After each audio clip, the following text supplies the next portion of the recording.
Good evening, ladies and gentlemen. We are live, and tonight we got our special guest here with us, Timothy Alberino. And as you guys know, we had him, I think, roughly 3 to maybe 4 weeks ago on our show, and he's also been on the Hagman report. And what I find really interesting is, you know, we see so many things coming across our news headlines on a daily standpoint, but nobody really seems to be going in depth as to where it is going. And it's because they did everything to keep themselves distracted. I mean, you got all this entertainment and all these things that they defy as fun, and why everybody's out there doing this. Their lives are being stripped from them. Why they're just they're tied up in all that. Anyways, I'd like to get right to it, Tim.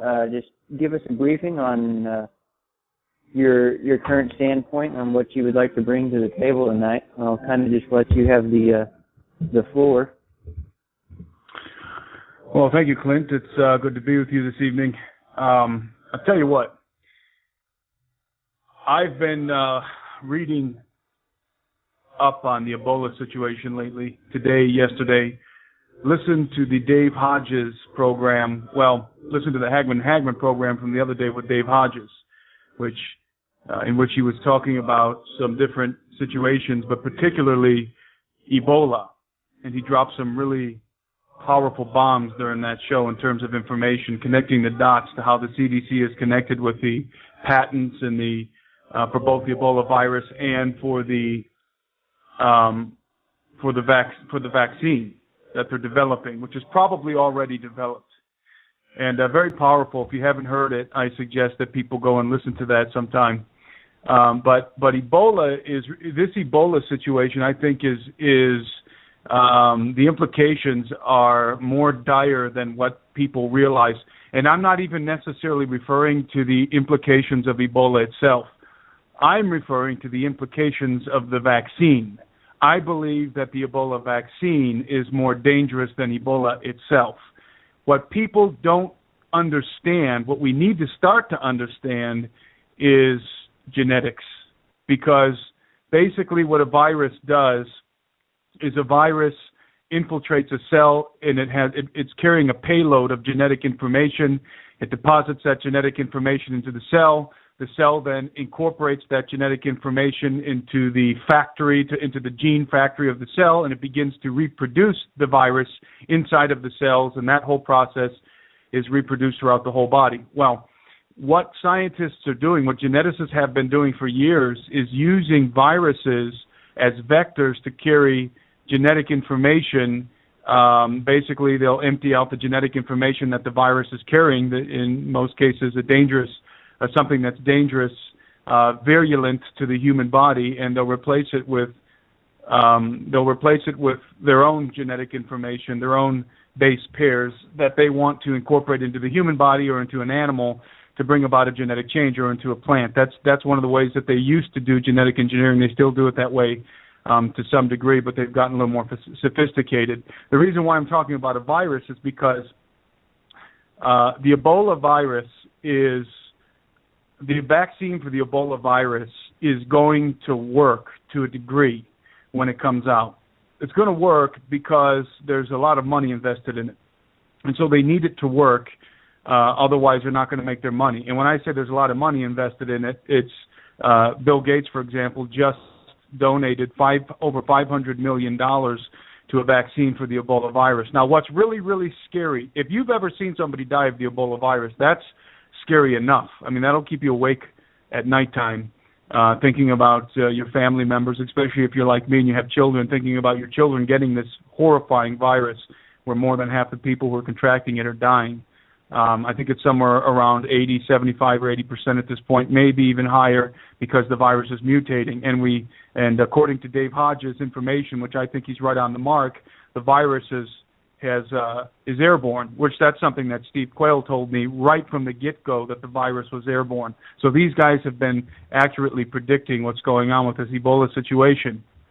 But What the point I want to make here, and the reason why I brought up the virus, how they use it to introduce genetic information into your body using a virus vector, is because, like I said, the cure, the vaccine for the virus is ultimately going to be more harmful to the human race than Ebola itself. As terrible as Ebola is, people basically bleed from every orifice on their body, including their skin, including their pores in some cases, and their tear ducts and everything like that.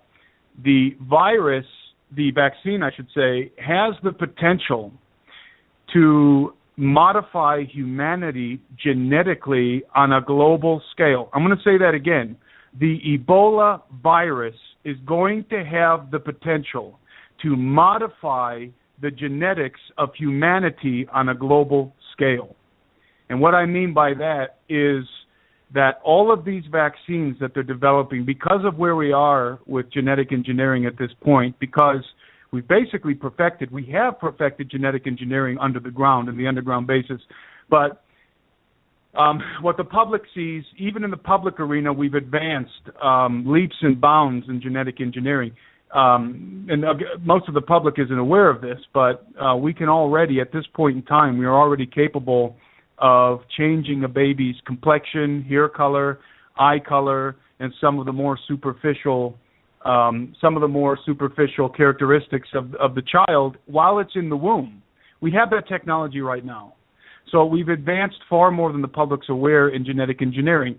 Remember that Monsanto is one of the entities, one of the companies that's funding the vaccine. Bill Gates, Monsanto, and some other very suspicious corporations and groups of people are behind this vaccine, not to mention the CDC. So here's the deal. This Ebola vaccine, if they wanted to, and they do, but I don't know if they're going to implement this on a large scale yet, but I have a feeling they're going to begin. They can begin to literally change the genetic code of the human race through the Ebola vaccine, because the idea for the Ebola vaccine, and this is why these guys are all getting in the game, this is what Dave Hodges brought out the other day on the Hagman program and confirmed, is that there's trillions of dollars invested in this, because it is going to be a global pandemic, and there is going to be a universal call for vaccination. And it most probably will be mandatory vaccination. I really hope we don't have to go down that path in the United States, because that's going to cause civil unrest. Because there's a lot of people out there, including myself, who are not going to comply with a mandatory vaccination. And I think it's a moral issue at this point. The reason why it's a moral issue, it's not just dangerous, it's a moral issue at this point because of the genetic technology. We have to be very, very careful with vaccines, because viruses can be vectors, platforms for genetic modification. They are vectors and platforms for genetic modification. Most vaccines use some kind of genetic technology at this point, if not all vaccines. They do different things with different kinds of vaccines. So I want you just to picture this, Clint. The Ebola virus breaks out. Doesn't even have to break out worldwide, by the way. All it has to do is all we have to find are some cases popping up in the United Kingdom or in the United States, even in China, in a first or second world country, or in a couple of them. If that happens, I'm sure it's already happening under the table, so to speak. But if it starts to get out of control and they can't hide it, and we start to find information on people contracting the Ebola viruses in first and second world countries, it will be called a global pandemic, and there will be a call for mandatory vaccines on a global scale. That is a more frightening thought to me than Ebola, because you can contract Ebola. You can survive Ebola, by the way. The chances aren't that great, but you can. I think a healthy person might have a decent shot at surviving Ebola. But even if Ebola kills you, if you're obviously, I have a biblical paradigm. If you're a believer in Jesus Christ, then you die and you go to be with the Father. But if you take the vaccine and the vaccine has the potential to alter your genetics, then something even more frightening than death can begin to happen.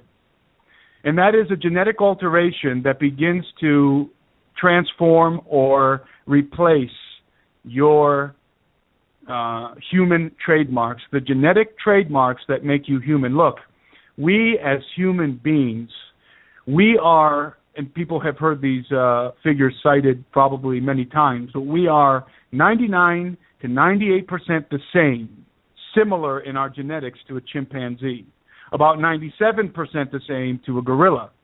We're 85 to 92% the same in terms of genetically speaking, or similar, as a mouse. 44% to a fruit fly, 26% to yeast, and 18% to plants. That means that the totality of our genome, which is all of the genes collectively, all of the base pairs and genes collectively makes up our genomes, divided into the 23 analogous pairs of chromosomes that we have. When you add all of those together and you compare it with that of a chimp's, we're 98 to 99% the same genetically. And the reason why I'm saying that is just to show you that, and even though that represents millions of base pairs are the individual rungs on the genetic ladder, even though that represents millions of base pairs, it still goes to show you that it doesn't take too much genetic engineering to fundamentally change our species. And again, Ebola is a very scary disease. It's a horrifying disease. It's one of the most horrifying diseases out there. But genetic alteration on a mass scale, on a global scale, to me, is far more horrifying because I believe it has eternal ramifications for the human soul. We have a Redeemer in Jesus Christ who came, was born of a virgin, the Bible says he became like us in every way. That means he became a human being. That's why he called himself the Son of Man. He was always the Son of God. He became the Son of Man. And Jesus died for us, for our race, for the human race, for the genetic human race. He became us. He paid for our, let's say it this way, he rectified our condition, the condition of sin and death on the cross with the shedding of his blood so that, listen to me, the human race can be rectified to the Father, can be restored to the Father. The human race, not a hybrid race. Jesus' death on the cross does not rectify fallen angels to the Father. It doesn't rectify non-human entities to the Father. It rectifies the human race, exclusively the human race to the Father. So we have to be careful. There's a lot of people out there talking about defending our liberty, defending our rights, defending the Republic of the United States. Let me tell you something. There's an even greater situation. There's an even greater issue at stake. Defending our humanity, the trademarks that make us human. And believe me, the power brokers and the priests of power that are governing our society want to change our genetic, they want to alter our genetics as human beings. They have a very strategic reason for wanting to do this, and this is a direct order that's coming down from the highest ranks in the kingdom of darkness. And when I say that, I'm talking about fallen angels all the way up to Lucifer, as fantastical as that sounds. Clint? Oh, absolutely. And I couldn't agree any more.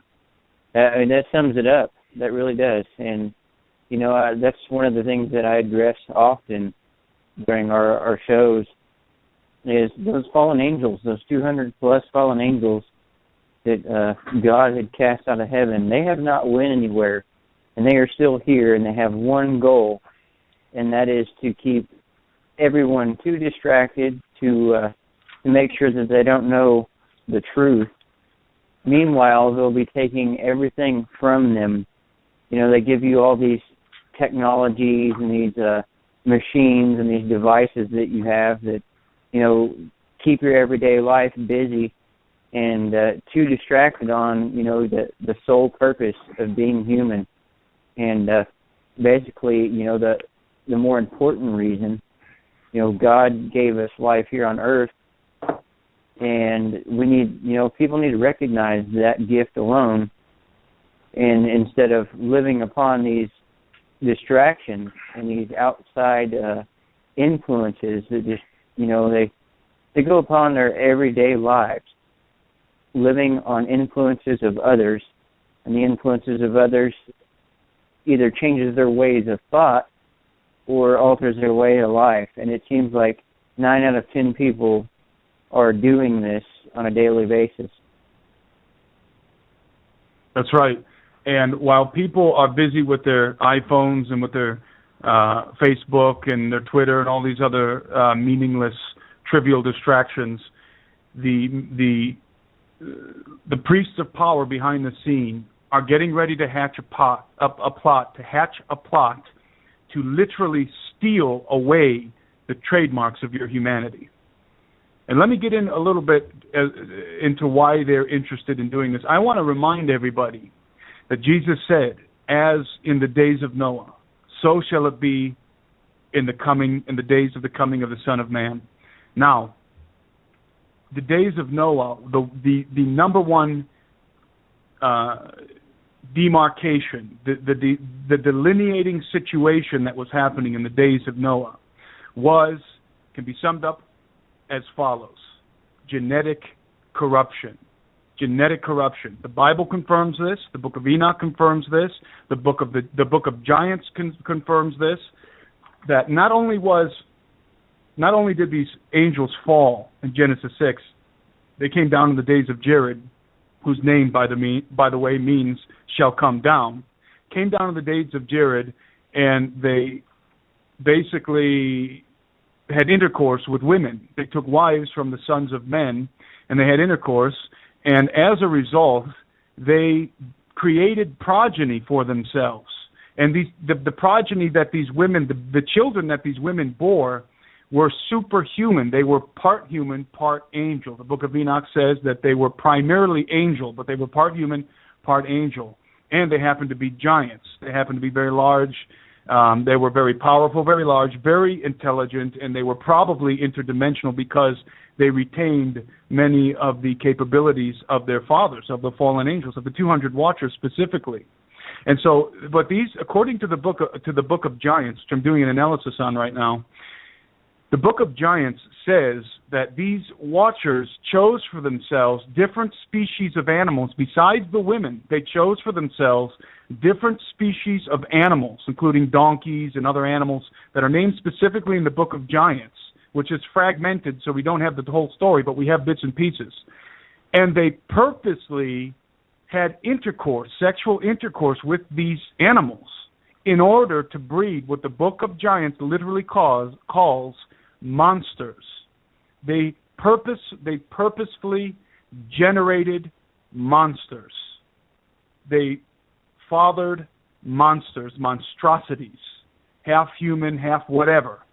I personally think that the dinosaurs came as a result of this, but that's neither here nor there. The point I'm making is this: like I said, what is the defining issue of the days of Noah? The defining issue of the days of Noah is genetic corruption.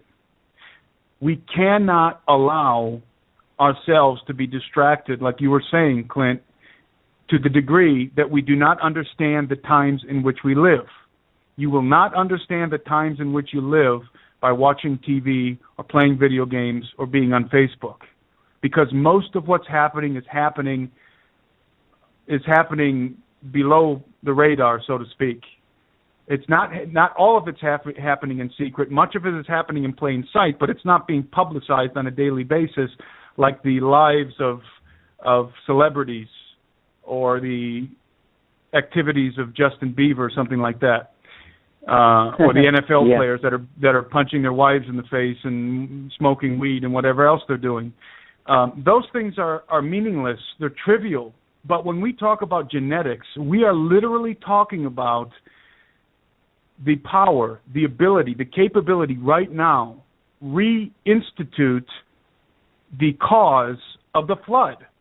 Okay? Let me say it again. We're talking about the ability to reinstitute the very thing that caused the great flood, the great judgment that came in the antediluvian world. We're doing it right now.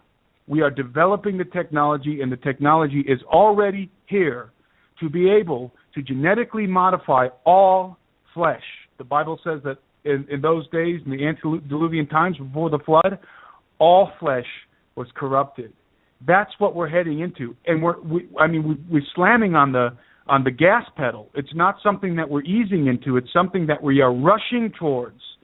We're charging towards this apocalyptic scenario in which the genetic trademarks, not only of the human race, but of all life, can be altered. Listen, if they were to create, for example, which they already have, what's called super mice that have super mouse strength and cognitive capabilities. They've been able to engineer smarter mice, faster mice, stronger mice, just like they're doing with super soldiers with human beings. They started with animals. They started with mice because, again, mice are 85 to 92% similar to us genetically. So what if they genetically modified a bunch of these mice, okay? This is just to give you an example. Let's say they genetically modified 1,000 of these mice, okay? And they released them into the wild. Well, when these super mice procreate, guess what? They pass on a lot of those genetic trademarks. They pass on a lot of those genetic markers. A lot of that stuff is inheritable that they're doing. We know that that's the case with Monsanto's genetically modified plants. We know that's the case with there are insects right now that have been eating those genetically modified plants for years and years. Some of those plants were modified so that they would be poisonous to the insects. But what's happening in nature is that those insects, their bodies are adapting to that genetic change, and they're becoming basically their species are slowly being altered in the wild in adaptation to the genetically modified food that they're eating. And so if we were to, going back to this scenario, if we were to release 1,000 genetically modified mice, super mice, into a certain area, they could, theoretically speaking, procreate more genetically modified mice. Now take that on a human scale. What if all of these vaccinations that we've been taking for years and years and years, those people out there who've been taking them, are slowly changing our genetics? Well, what happens is generation after generation, you get a gradual modification of the human race. And then every now and again, what they're going to start to do, I believe starting with this Ebola virus, you get a larger chunk of genetic modification that's just adding onto the modification that's already been happening on a gradual pace, if that makes sense to you. So in other words, what I'm trying to point out to everybody is how easy it is to corrupt all flesh. We're certainly corrupting the flora world. We're certainly corrupting the plants and the crops of this planet. Before long, you won't be able to find indigenous corn. Before long, you won't be able to find indigenous potatoes, indigenous rice, especially at least in the United States, but even all over the globe, because it's like a domino effect. Once you get that thing rolling, it just begins to saturate. It begins to move through nature like a tidal wave. That's why God had to destroy the world with a flood and reset everything. Why didn't he just reset the human race? Why didn't he just kill all the humans and the giants and reset the human race? Why did he have to destroy every living thing on the planet? Simple. Because everything was genetically corrupted. So people have to understand. This is one of the things that I'm supremely interested in, is because we are living in an age unprecedented except by the antediluvian world. And that is a scary thought. It's a scary thought on many, many levels. But basically, we have to ask a question, and this is a fundamental question that nobody is asking, Clint. Nobody's asking it, but I'm asking it. I'm asking it because it is one of the most important questions that we can ask at this point. What happens when humanity loses the genetic trademarks, or begins to lose the genetic trademarks of its humanity. When mankind begins to lose those genetic trademarks that make us human, there is, biblically speaking, there is authority associated with being a human being. That's clearly defined in the Bible. It's defined pre-flood and it's defined post-flood. It's defined pre-flood in the Garden of Eden, when God creates the human race in His own image. The expressed image of God, by the way, is the Son of God. So we were literally created in the image of Jesus Christ. He is the blueprint of the human race. And we were created human. We were made to be human beings, a very specific, unique species on this planet. So when we were created as human beings, we were given a realm and a scope of authority and dominion. And that is, again, very clearly delineated in the book of Genesis. We are told to subdue the earth, to take dominion, or to have dominion. We were given dominion of the face of the earth. We were given dominion over the birds and the beasts of the fields and the fish of the sea. That's not just flowery language. That's not just some kind of a metaphor. That's literal. The human race has legal rights, legal authority to have dominion of this planet. Understand that.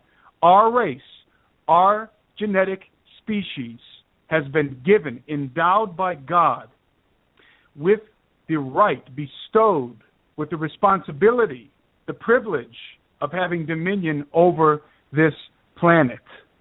But understand this, it is the human race in which that authority resides. You understand what I'm saying? Oh, absolutely. 100%. It's the human race. You know, that has a lot to do with the basis of the kind of information that we really try to push to get out there to people. You know, this isn't, out of all things that is talked about on these both alternative media and these these television shows where they try to talk about history and everything, this should be one thing that is addressed out of all that, because it's so important.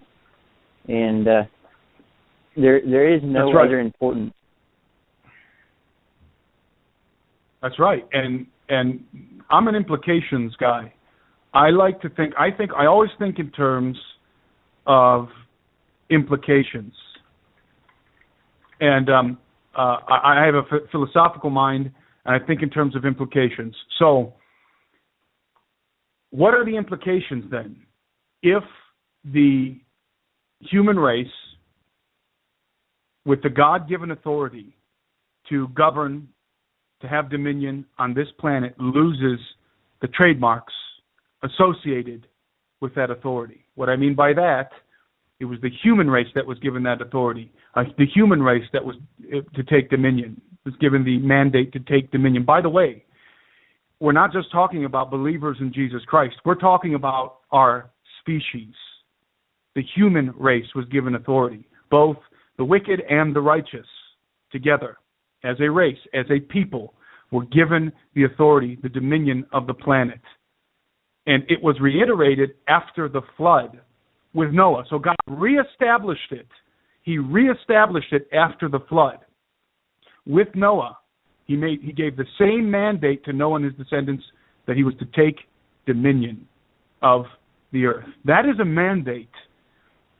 You want to know why that's a mandate? Here's the scary thing, guys. If we don't do it, somebody else will. If the human race can no longer claim the authority and the dominion over the planet that was given, bestowed upon us by God, because we are no longer genetically human enough to claim it, something else, somebody else will be able to contend with us for that dominion. And as far-fetched as it sounds, I'm telling you, it is a biblical principle. So there is a diabolical plot being hatched behind the scenes. It is far more deadly than people think. There are a myriad, listen to me closely, there are a myriad of entities living in the earth, inside of the earth, entities that are living inside of other planets, not on the surface, but inside of them, within them, underneath the ground. These entities that are on the earth, and they are here, believe me, and I'm not just talking about ethereal creatures, I'm talking about corporeal, flesh and blood creatures that are constrained, that have to live in the shadows and in the caverns of the earth because they do not have dominion of the earth like the human race does. That is the only reason why we maintain dominion of this planet. That is the reason why fallen angels cannot usurp our authority, destroy us all, and set up their own kingdom. Why? Because God gave us dominion, and He is the one who defends our dominion. He is the one who makes sure that His word is honored and respected, that His word is kept. I always say the devil cannot cheat at a game with God. He can't cheat. It's impossible. You cannot cheat in a game with God. You have to play by the rules, and you have to find a way to bend the rules, so to speak. But you can't break them. Just like those 200 fallen angels that came, the watchers that came and broke the rules. Well, what happened to them? They were put in chains of darkness. Those 200 watchers that fell in the days of Jared are right now in utter torment. They're in the most horrific situation right now because of what they did. They're chained in everlasting darkness because of what they did to the genetics of first and foremost the human race, but also to the genetics of life on the planet. So that's what God thinks about messing with the genetics of life. That's what He thinks about screwing with the blueprints of the creation that He created. And the book of Enoch actually says that their torment, referring to those 200 watchers, is so terrible that the angels cannot look at them. They cannot look upon those fallen watchers who are in torment right now. It is so bad that they have to turn their face away. And I'm talking about Michael and all the other angels and the archangels have to literally turn their face away because the torment is so horrible. The torment that those 200 watchers who fell in Genesis 6 are subject to and will be for eternity. And that is where the lot of fallen man resides, is with the fallen angels. The lot of a fallen man, a man who dies in his sins, a man who dies in his fallen condition, will reside with those fallen angels and the devil, ultimately, in everlasting flames. The rectification of the human race is in Jesus Christ. He is the rectification of our condition, and when I say our condition, I'm talking specifically about sin and death. Not just war and pestilence and racism, no, specifically sin and death. By the way, all of nature is suffering because of our condition. You might say that all of nature is suffering with our condition. There was no death. There was no conflict in nature in the beginning when God created everything. The animals, after He created them in the Garden of Eden, they were not permitted to eat one another. They didn't eat one another. No creature ate flesh in the beginning. Even after the fall, man was commanded not to eat flesh until the flood. After the flood, then he was allowed to eat flesh. And there's some very strategic reasons why, and George Pember gets into that a little bit in his book, Earth's Earliest Stages.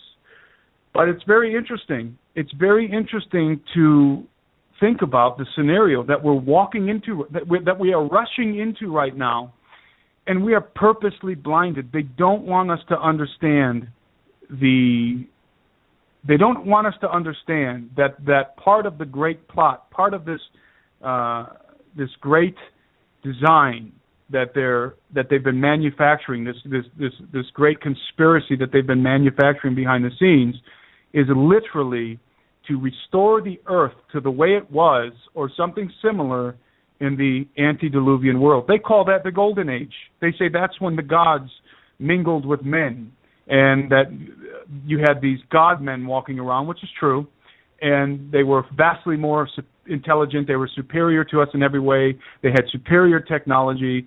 Yes, it's true, but what they don't realize is that those god-men those giants and hybrids and monsters were devouring the human race.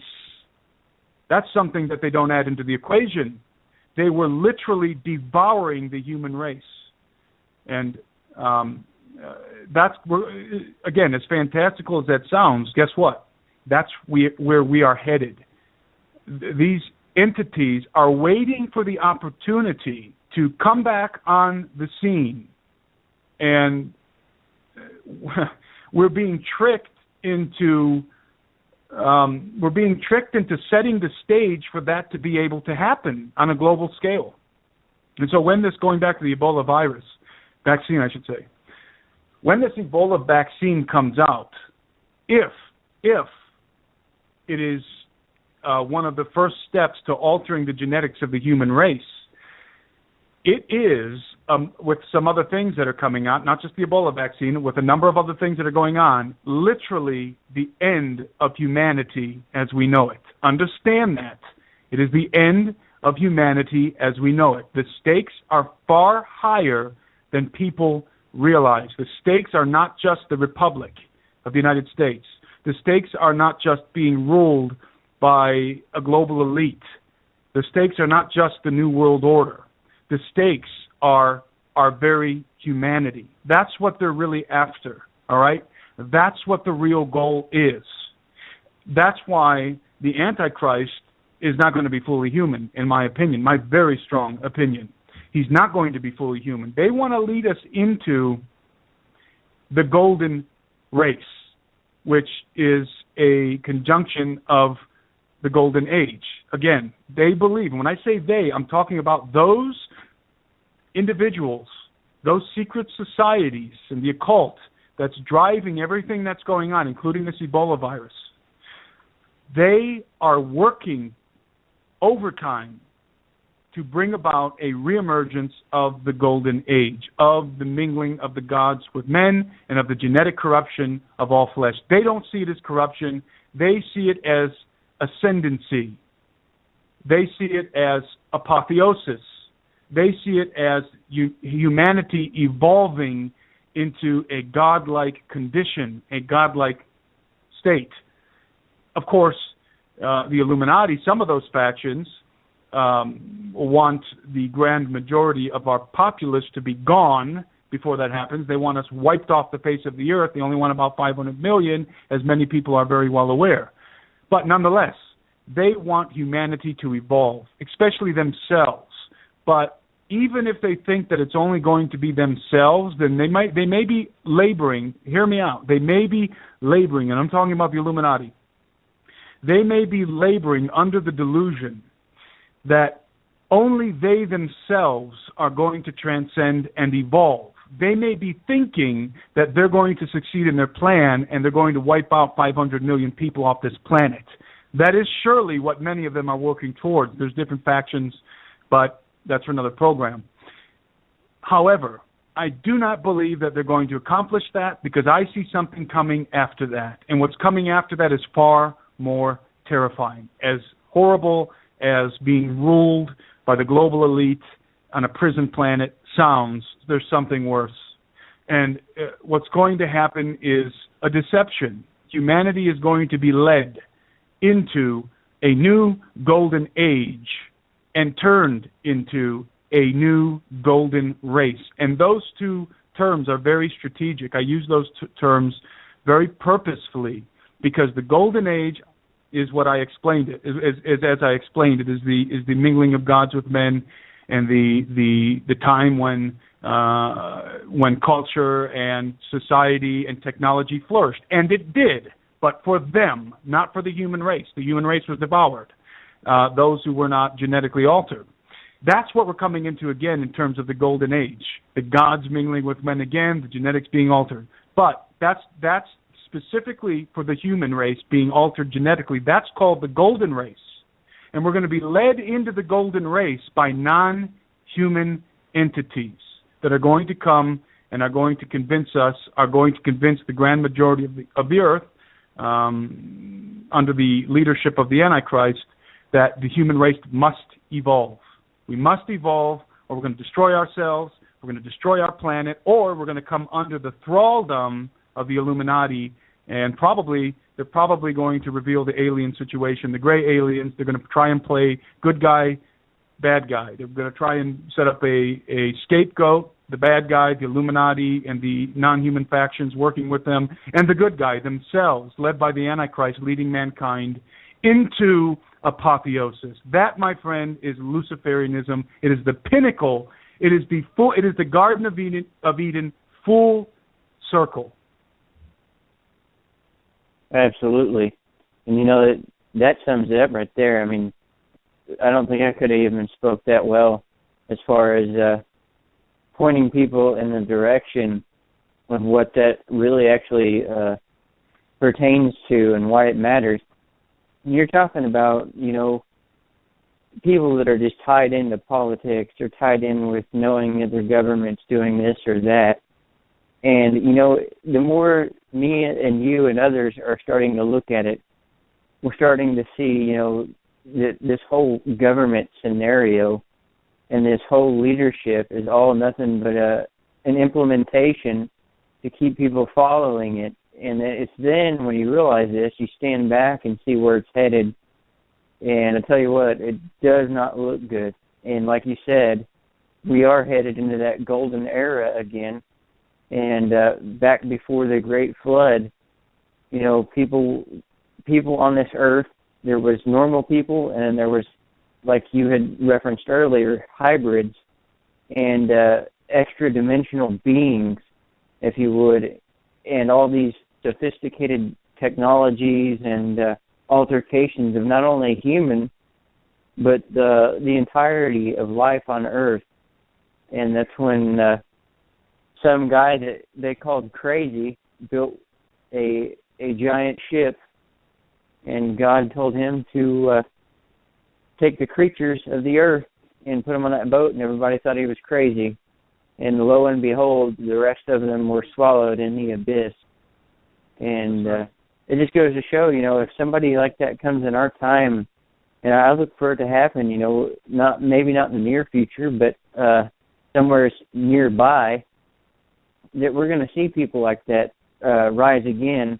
Because, Jesus, he did make the quotation that people will come and do even greater wonders than I. That there kind of says, well, wait, we ain't seen that yet, but are we soon to see it? And I think we're going to.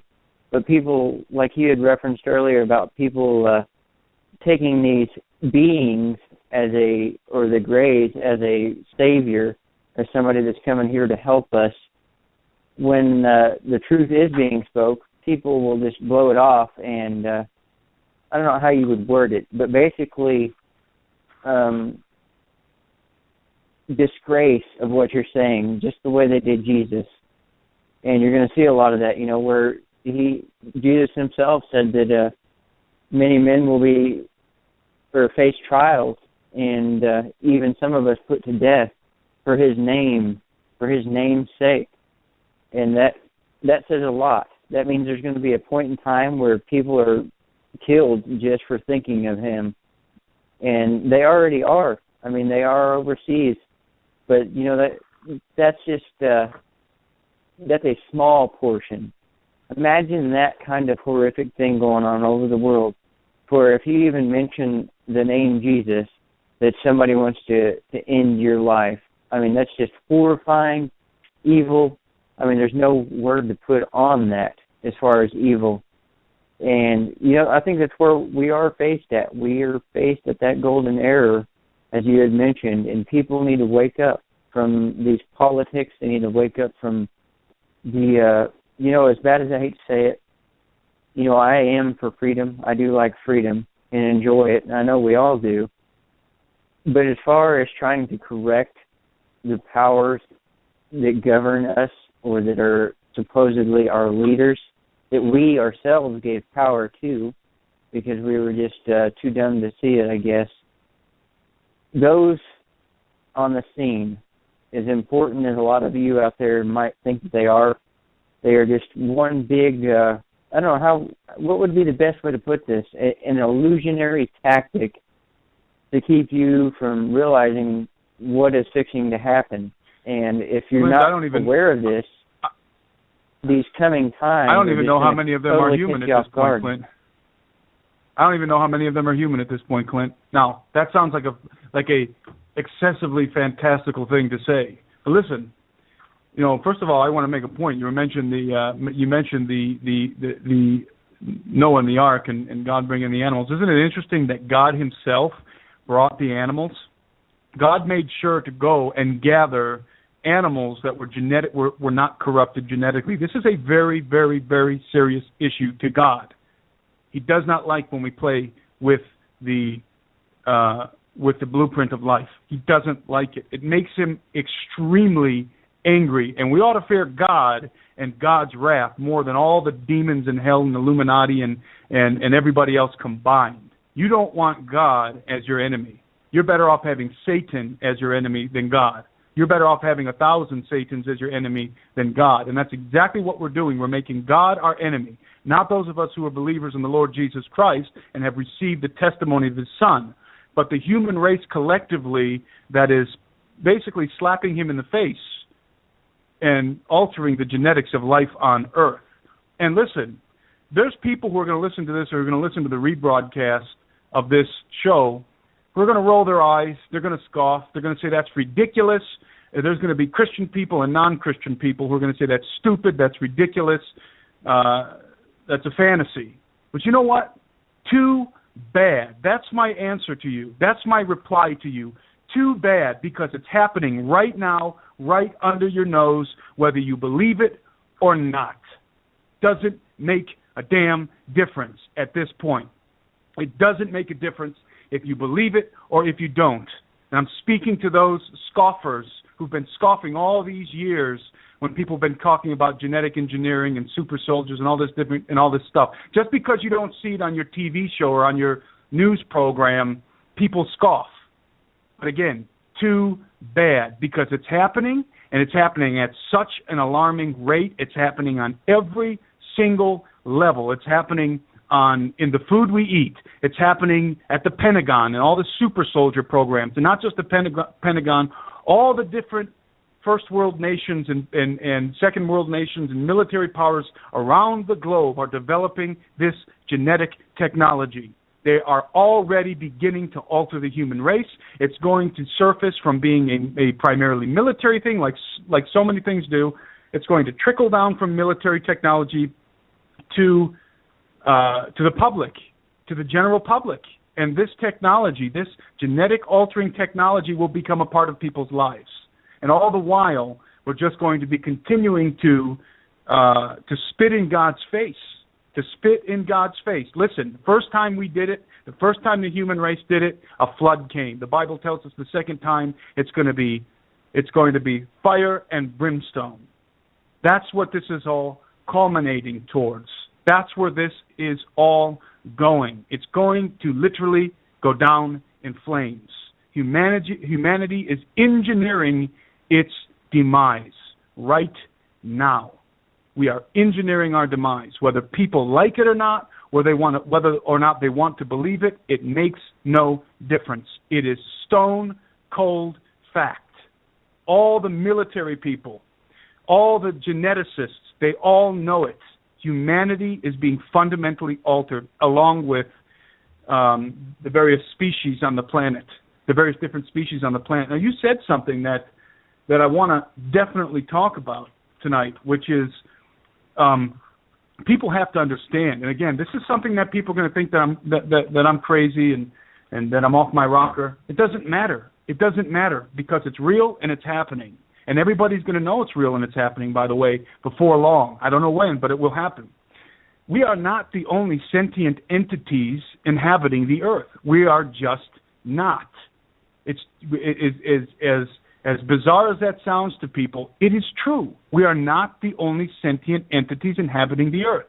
There are entities, many of whom I believe are remnants from a pre-flood world that still exist on this planet, but they're primarily under the ground. And there are other entities which we are more familiar with. Those who have a biblical paradigm are obviously familiar with unclean spirits, demons, and the like.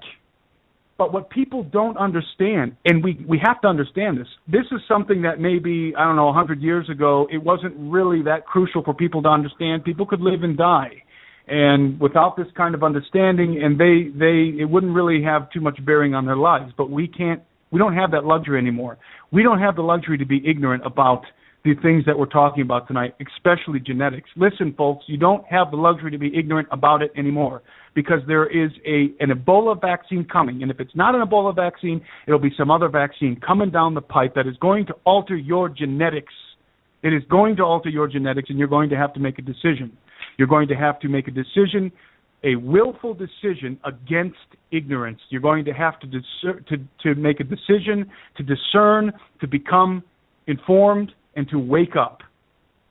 Because it's coming, whether you're awake or not. Whether you're awake or not. These things are not going to wait for everybody to get comfortable with them and to turn them over and ruminate over them for 2 and 3 and 4 years and read a book here, read a book there. I'm sorry, it's coming, and it is coming like a tidal wave, and there is nothing anybody can do to stop it. That's what you were saying about these political leaders. Everybody was talking about these political leaders in the liberty movement, basically kicking the bums out and putting in new people. Well, the problem is that like I was saying, I don't even believe that all of these people who are in positions of government are even human, are even fully human. I think that we have a situation now on the planet, and again, let the scoffers scoff. It doesn't matter. It is reality.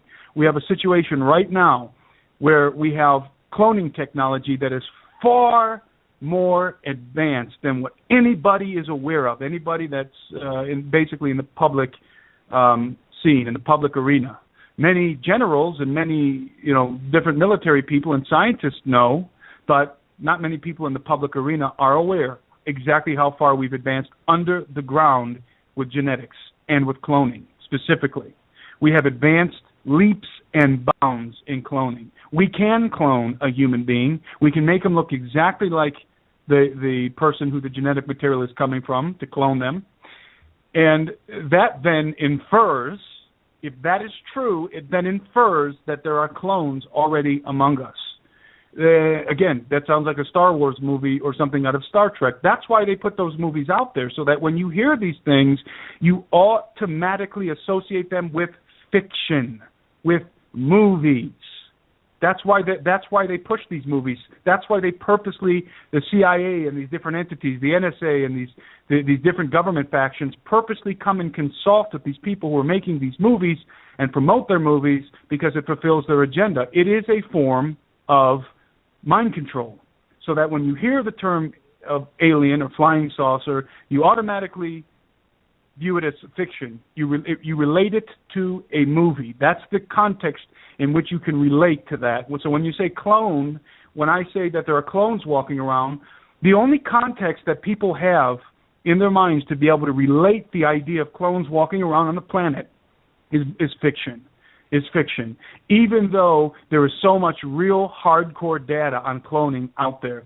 They're cloning things like crazy right now. And much of it's popped out into the open. And scientists have come out of the woodwork admitting that they're cloning things behind the scenes, away from the view of the public. So that's what I'm saying. Rather than hearing me say clone and associating it with all the facts and the news stories that have trickled out, instead, boom, instantly we relate it to some movie.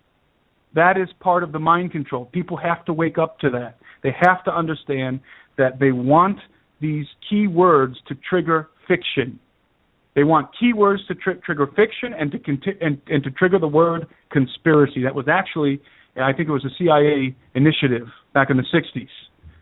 So we have to understand this is fundamental. Again, 100 generations ago, this wasn't absolutely necessary to know. Guess what? It is now. Because if this stuff doesn't affect you, I promise you, it's going to affect your children. It is going to affect your children. And if we are wise parents, and if we are God-fearing parents, we prepare our children for what is coming. We prepare our children for the future in which they're going to live. We have to understand the times in which we live. We cannot be ignorant sheep. So, I want people to understand that human beings are not the only sentient entities on the planet. And when I say sentient, I mean consciousness, that we are consciously aware of ourselves. We are not the only ones. There are a multitude of other creatures, and they are all fallen. Let me say that again. They're all fallen. They're all in a state of rebellion against God. If they're not, then they would declare the gospel of Jesus Christ. That is the benchmark in the Bible for discerning spirits. What do they say about the gospel of Jesus Christ? That's the benchmark. But it's not just, we're not just talking about, again, one species or one specific thing. We're talking about multitudes of entities that have been cohabiting this planet with us for many, many years. Since the beginning, I believe, some of them, but not all of them. And I know that this is a mind blower for a lot of people, but I feel compelled at this point in time to break this down for some people, because some people are trying to understand this. They're on the fence. They don't know what to think about it. Jumping into the UFO topic, we can for example, there are a lot of Christian people out there who are trying to digest the reality of flying saucers, because at this point, you can't deny it. All you can do is try and digest it and assimilate it into your world paradigm. You can't deny it anymore. Even the most ignorant of people pretty soon are going to have to deal with the idea of advanced technology, flying saucers, and the like, because it's real. And so what a lot of Christians do with this topic is they will there's two catchphrases that they take and they pin it on the topic, and they feel like they have pinned it down. They've pinned it down well enough to understand it and to deal with it, and I'm saying it's not enough. And those two words are demon and Nephilim.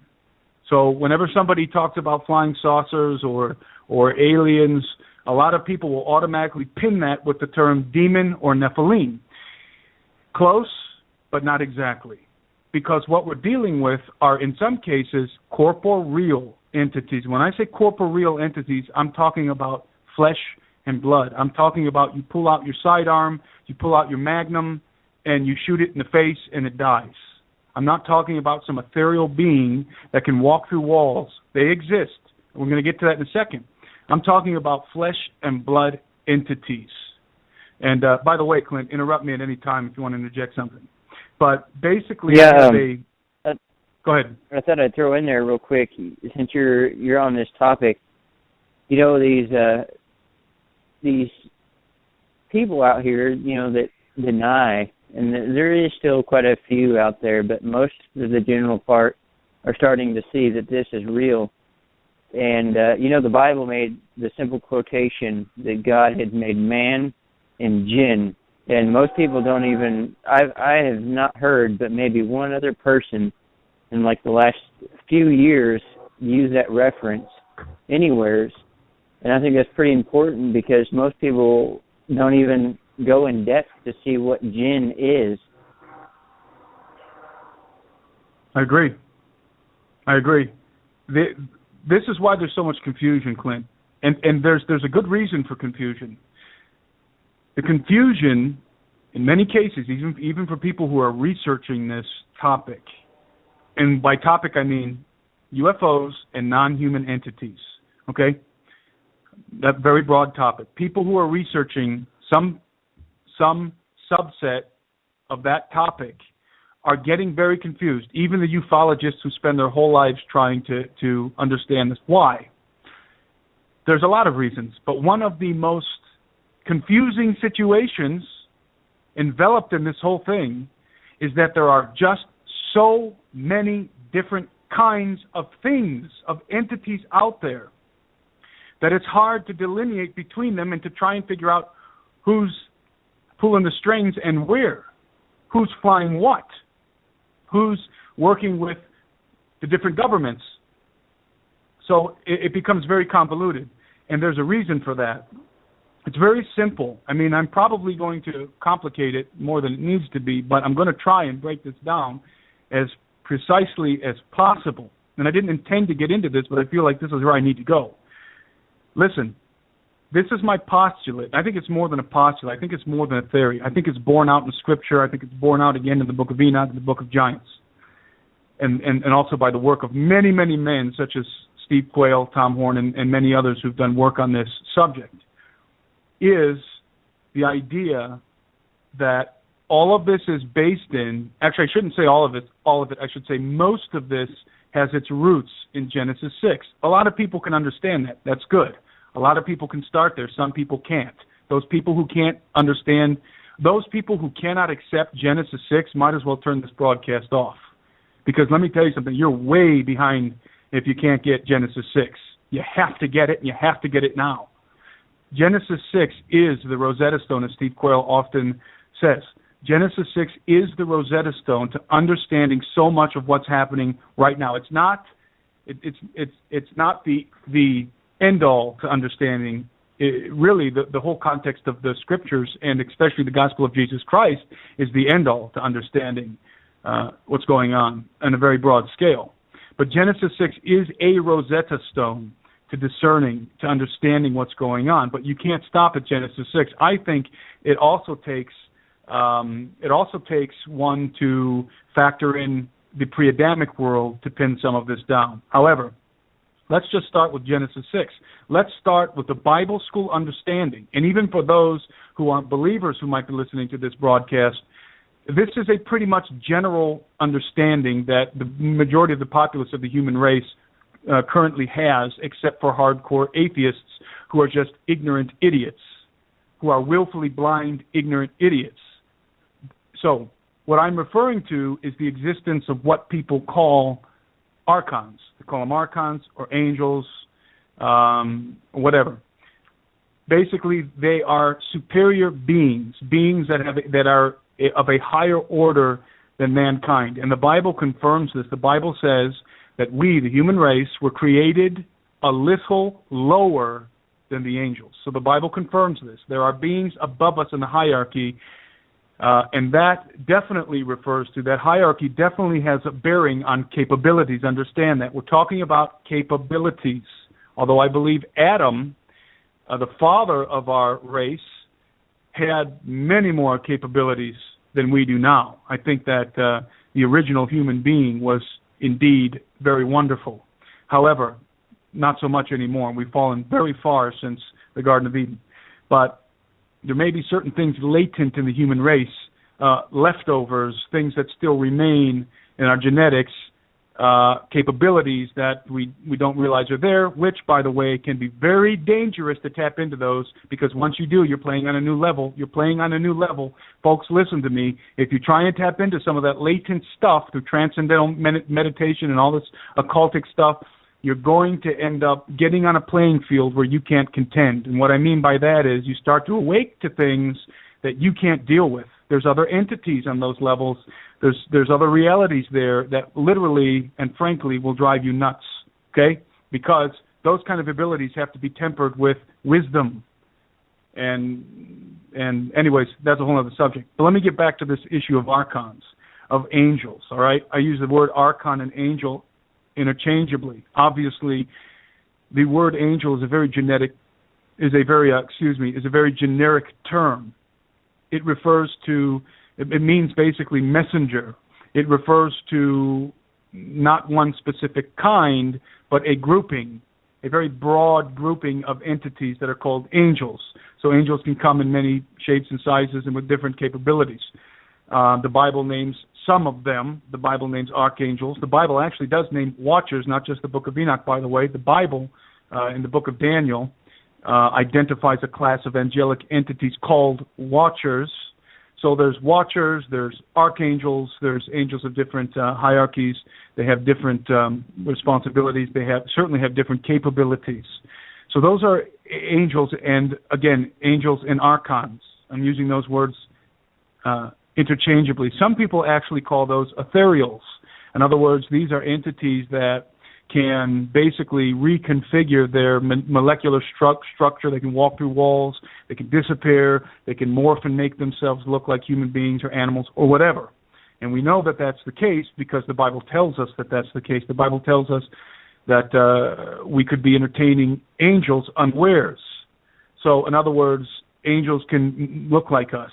They might look like us anyways, but they can appear to be very human to the degree that we can't tell that they're angels, that they're non-human. So, most people are very familiar with that idea: angels, archons, these ethereal beings. Okay, let's call that the top of the ladder, so to speak. Okay, obviously Jesus, the Son of God, and God the Father are in a different category. They are the Creator. Jesus is the Maker. He's the Creator, so he's not even in a category. So I'm referring to created beings. Okay, so we have archons, we have angels, which are the same thing, which are also called ethereals. Those are at the top of the ladder, and I'm going somewhere with this. So people who want to get some understanding, and I'm not boasting, I'm just telling you this. I'm going to give you a biblical paradigm that most people don't think about. This will unlock for a lot of people who've been doing research on these subjects, on ufology and on demonology and all this kind of thing.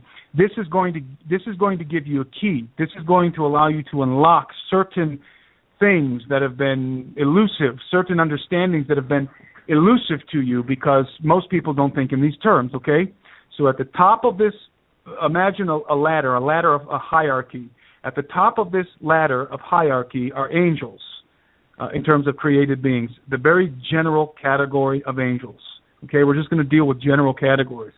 Now, something very unique happened on this planet. It is Genesis 6. It happened in the antediluvian world. Obviously, as we referenced before, the sons of God saw the daughters of men, that they were beautiful. They came down. They violated the law of God. They made a pact between each other. There were 200 of them. They purposely plotted to violate the law of God. They made a pact. They came down. They knew there would be consequences. They chose to do it. Why did they do it? Very simple. Lust and the desire to have children. That's what the Bible tells us, and that's what the book of Enoch tells us. It's very simple. They lusted after the women. Whether people can accept that or not, it doesn't matter. It's true. And they wanted to have children. They wanted to progenerate children. So they came down in the days of Jared.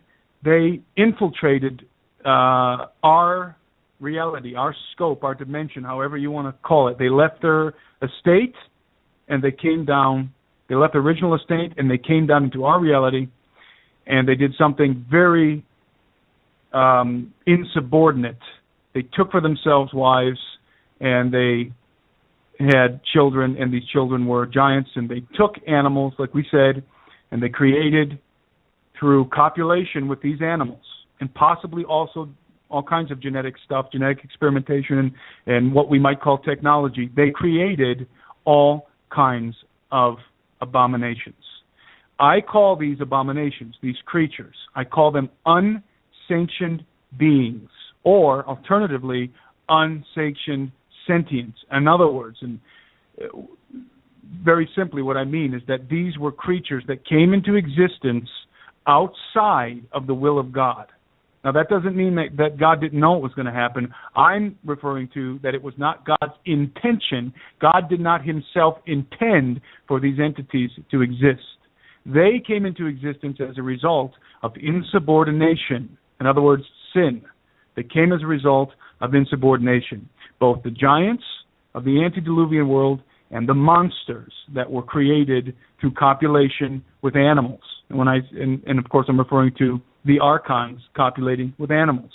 We can infer many things. We can say we can infer that this is where centaurs came from. This is where fawns came from. This is where perhaps dinosaurs came from, although there's other ideas for that. This is where minotaurs came from, and a host of other creatures that are what we have believed for many years are the stuff of legends. No, it's just the history of this planet. That's really what it is. It's the history of this planet. Now, there are other creatures, obviously, that God himself made, and God declared, for example, that he made Leviathan. So there's other beasts that were made by God that don't fall into this category. But I'm specifically talking right now about the ones that do. So you have the archons, and then you have their progeny. All these hybrids. That's what they are. Hybrids, human hybrids, giants, and hybridized creatures, which in many cases had a human appearance. are at least half human, half something else, such as a centaur. So those are the hybrids. That happened during the Golden Age. We're repeating some of what we talked about earlier, but that happened during the Golden Age, which I call the Empire of the Gods. In other words, that was the time from the days of Jared, when the 200 watchers came down, to the flood, to Noah's flood. That was a period of at least, and this is a conservative estimate, and I know that Stan Deyo and some other people have conferred and confirmed this, at least 1,000 years. All right? Understand, 1,000 years. 1,000 years transpired between when these archons came down and began to mess with the genetics of life on the planet to when the flood was. I think Stan Deyo puts it at 2,000 plus years, but definitely at least 1,000 years. And it's interesting that the accomplishment of many empires, or the desired accomplishment, is to last for 1,000 years. That was certainly the desire of the Roman Empire. They wanted to last 1,000 years. It was a very prevalent theme that they would build an empire that lasts 1,000 years, and it was definitely part of one of Hitler's aspirations for the Third Reich, that it would last for 1,000 years, and he actually made that statement on many occasions. And it is a direct reference to this 1,000-year reign of the Golden Age. It wasn't very golden for the servants of God. It wasn't very golden for Adam and his descendants that were still loyal and subordinate to the King of Heaven. But it was a time of high technology. It was a time of mythical beasts, but they were real. They weren't the stuff of legends. They were the stuff of history. They were real. They existed. High technology. We're talking about massive edifices. We're talking about flying machines. We're talking about monsters of epic proportions existed during this period of time, which some call the Golden Age. I prefer to call Empire of the Gods, because the gods were here, the archons, and of course they were worshipped as gods. But by the way, they ruled from behind the thrones of their children. Now, that's going to give you a piece of the puzzle of why they wanted to have children. And they loved their children very, very much. The book of Enoch tells us that they wept bitterly when God would not allow their children to have eternal life. So basically, that's in a nutshell the Golden Age. So that is what happened after the archons came down. Now, here's what we have to deal with, okay? Here's what we have to deal with. We know that according to Genesis 6, that the Nephilim were on the earth in those days, and afterwards, referring to after the flood.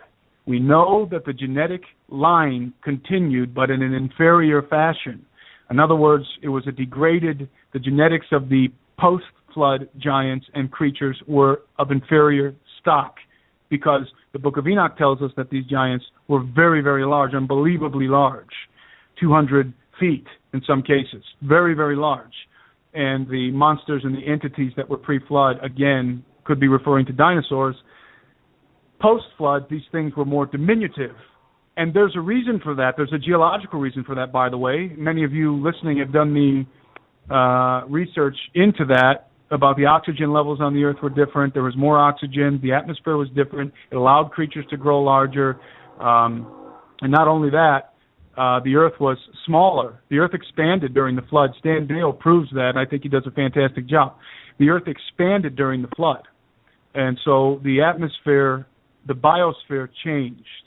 And so the creatures changed along with the biosphere. Most of them were destroyed. Now I'm saying most of them were destroyed. Not all of them were destroyed. Why? And this may come as a shock to some people, or it may be very difficult to believe. But I believe, it's my opinion, that some of them went off world and they escaped the flood, and some of them went under the earth, although many of them probably died as well, because the flood waters actually came, the Bible says they came down in rain, but they also came up from the earth. So they exploded through the surface of the earth, probably creating the plate tectonics, probably dividing the continents and expanding the volume of the earth.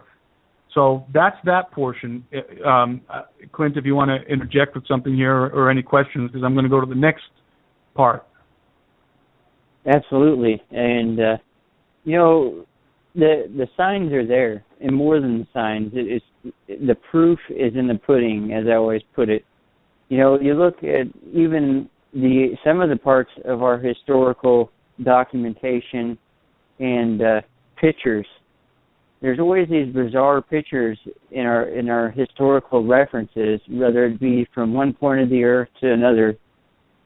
You see these bizarre images, and it'll either be somebody standing or it'll be a picture of a city or something, but there's always some bizarre object in the sky.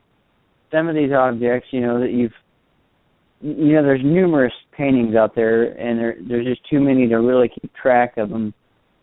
But one thing is evident, that they were, they had more advanced technology then than what we currently have, but we are fixing to see. And, like you had put in reference earlier, there's a lot of this stuff that's underground and being kept under cover that many of us know about, probably even me. I mean, we already know that they have the Stargate technology and the teleportation of objects, if you would, by the breaking and splitting of their matter, if you would. I'm not sure how you would put that in a scientific term. The molecular structure. Yeah, there you go. And, it's really, really miraculous, but yet so horrific at the same time to see all this playing out. And I say that because it's miraculous to people like me and you that already know what this is about and where it's going. But it's horrific having to watch those around you be a victim of not only the control, but a victim of the manipulation, the genetic altercation, the enslavement of not only the mind, but the spirit.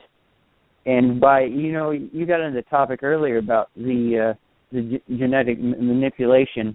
The reason why I'm bringing this up is because we got Jason, the co-host. He's on now, and we also have Sheila Zielinski, who is listening in right now. This genetic process here, the importance to me is, if you are altered genetically, you read the Bible good enough and it tells you that keeps you from going to heaven. If you allow yourself, if you say, well, I'd rather live, so I'm going to take whatever it is so I can keep on living, and then not realizing that it's going to alter your genetic structure, and change who you are, or even if it doesn't change you as a whole, it'll alter you in a way just enough to make you something other than man. But right. When you got on the topic of UFOs, that's a whole subject I would definitely like to get on a interview with you. And another thing, in the super soldier, I know there's a lot of people out there that don't even comprehend in the direction of the super soldier technology that they have out there and what it's being used for. But I'll let you get on your next direction. I knew you was headed somewhere with that, and I'd like to hear it. It's got me very intrigued. Yeah, if Jason or Sheila wants to interject anything, certainly, before I move on. Yeah, Jason, are you nearby? Yeah, I'm here. Can you hear me? Yeah, loud and clear. Okay. Yeah, I'm sorry, man. I've been having problems with my phone, and I apologize. I was on Tim's show earlier, and hi, Tim. It's great to have you back on again. Thank you. I just wanted to say real quick, Clint. I share exactly what you just said.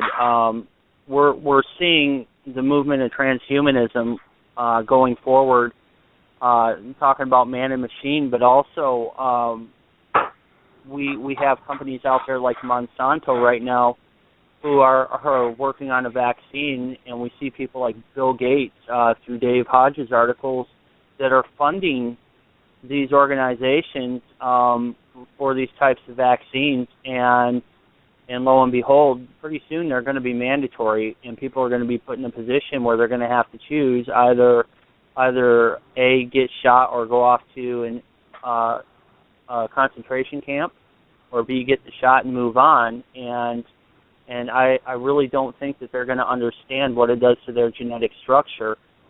No, they won't. And it's going to alter them to the point, just to that point of being beyond human, where they're not covered under the blood of Christ anymore. There's no redemption for them. They'll fall right into the realm, basically, of what the fallen angels are. And that's right. And in that, then Satan wins automatically against them anyways. He won't ever win against God, but against the individual that accepts that, definitely. And we should all know that the government out there, they tell half-truths, and they'll say it saves you and you can go and buy and sell whatever you want, but at the end of the day, they're probably not going to tell you that. All they're going to say it's going to cure you. They're not going to tell you that it's going to genetically alter you. That's right. That's exactly. Really, you know, we actually talked about that maybe 15 minutes ago, and I kind of put it out there real quick while he was on that topic about, you know, it's okay to a certain point to want, you know, we all value having freedom. We all value having peace and love. But one thing in factor here is everybody has seemed to have let themselves be misguided. And, you know, they keep following these leaders, these proclaimed leaders. The Bible even told us would come, and that they would, you know, basically in short term, rule over man.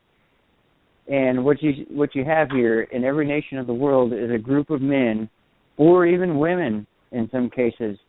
And like you had said, Tim, a lot of these people, you know, I question whether or not they are even fully human, because the things that they do, the things that they say, and the way they act on those sets, there's something eerie about it. There really is. I mean, from a standpoint from somebody like us, and we see the world for what it really is. It's good versus evil. And when we see these leaders come on stage, and you see all of our brothers and sisters of the earth cheering them on and voting for them to put them on that elect seat, this is pretty sickening from our standpoint, because we're seeing a bunch of people follow a false hope. And it's beyond my comprehension on how people have allowed themselves to be so misled. And I always often say this term: those of men who call themselves leaders have yet learnt to follow. And that should speak 1,000 words, not only to myself, but to everyone out there. I mean, they go by another man to guide them and tell them what is right, when God has already foretold them what is right and wrong, and gave them the ability to learn the knowledge that they seek for themselves. Instead, they go and learn it from somebody else. They want to know what they think, and instead they go upon what they think, and it alters their way of life or their way of thought. Agreed. Yeah, I think that I definitely don't believe that everybody that we see walking around today, both on TV and just in general public, are fully human. I think it's already begun. I think we're talking about hybrids. We're talking about clones. I think this has been the reality of the planet on which we live for probably at least 50 years. Besides the morphing capabilities of angels, of fallen angels, both good, both the messengers of God and of Satan can mask themselves, cloak themselves in many different forms. So in some cases, you may be, as the Bible tells us, as the New Testament tells us, you may be entertaining an angel. So it's not all the bad guys, but those are specific beings that are on assignment from God. They're not just wandering around messing with the affairs of men for either their own initiative or for the devil. These are the angels are on a very specific assignment from God, and that's very important to note. It is very important to understand And they will always declare, they will always affirm and confirm the gospel of Jesus Christ. It doesn't matter where they say they come from, what they look like, what they can do, or what they do for you. If they say anything contrary to the gospel of Jesus Christ, then they are malevolent. They're wicked, for sure. Nothing else matters at that point. And that's how you test the spirits, by the way. Paul defines the gospel for us. Paul says that the gospel of Jesus Christ is the death on the cross, which the early church referred to as the event. The death on the cross, that he died, that he was buried, and that on the third day he rose again and he ascended into heaven. That's the gospel as Paul laid it out. And that is a truth that the kingdoms of darkness will never confess. So for those people wondering, how do you tell the difference between an angel and a fallen angel? Because people do have encounters with angels, real angels, messengers of God. They will confirm the gospel of Jesus Christ, period. They will. And that's something that's discernment 101, by the way. But so many people have just written off, so many people have such a humanistic paradigm, they've written off the reality of any other kind of entity, even angels. They may believe in them in a very Sunday school minded way, with a Sunday school paradigm, like there's some chubby little baby-looking, infant-looking things with wings flying around with harps, but they don't they don't factor it into reality. They don't factor it into the day-to-day paradigm of their life, which is dangerous, by the way. And referring to people being ignorant, like you were talking about, and going and taking vaccines, even when these things could be changing their genetics. Steve Quayle has a term for that, and I love it because it's true. It's unfortunately true. He calls it dumb unto death, and that's true. You can be dumb unto death, and you can be dumb unto the second death. Understand what I just said. You can be dumb unto the second death. I'm talking about eternally. My people perish for a lack of wisdom, for a lack of knowledge. Some versions say, my people perish. They don't have their eyes open because they're not looking. We're supposed to be looking. We're supposed to be watching, both primarily for the coming of our Lord Jesus, primarily, but also watching the affairs of the earth, being wise as serpents, cunning, but harmless as doves. We need to be living with our eyes open. In fact, if you're a believer, you have to be living with your eyes open. You cannot be ignorant. You cannot be ignorant. So I'd like to break down the second part here. I talked about the archons and the Genesis 6 scenario, and I want to go post-flood, okay?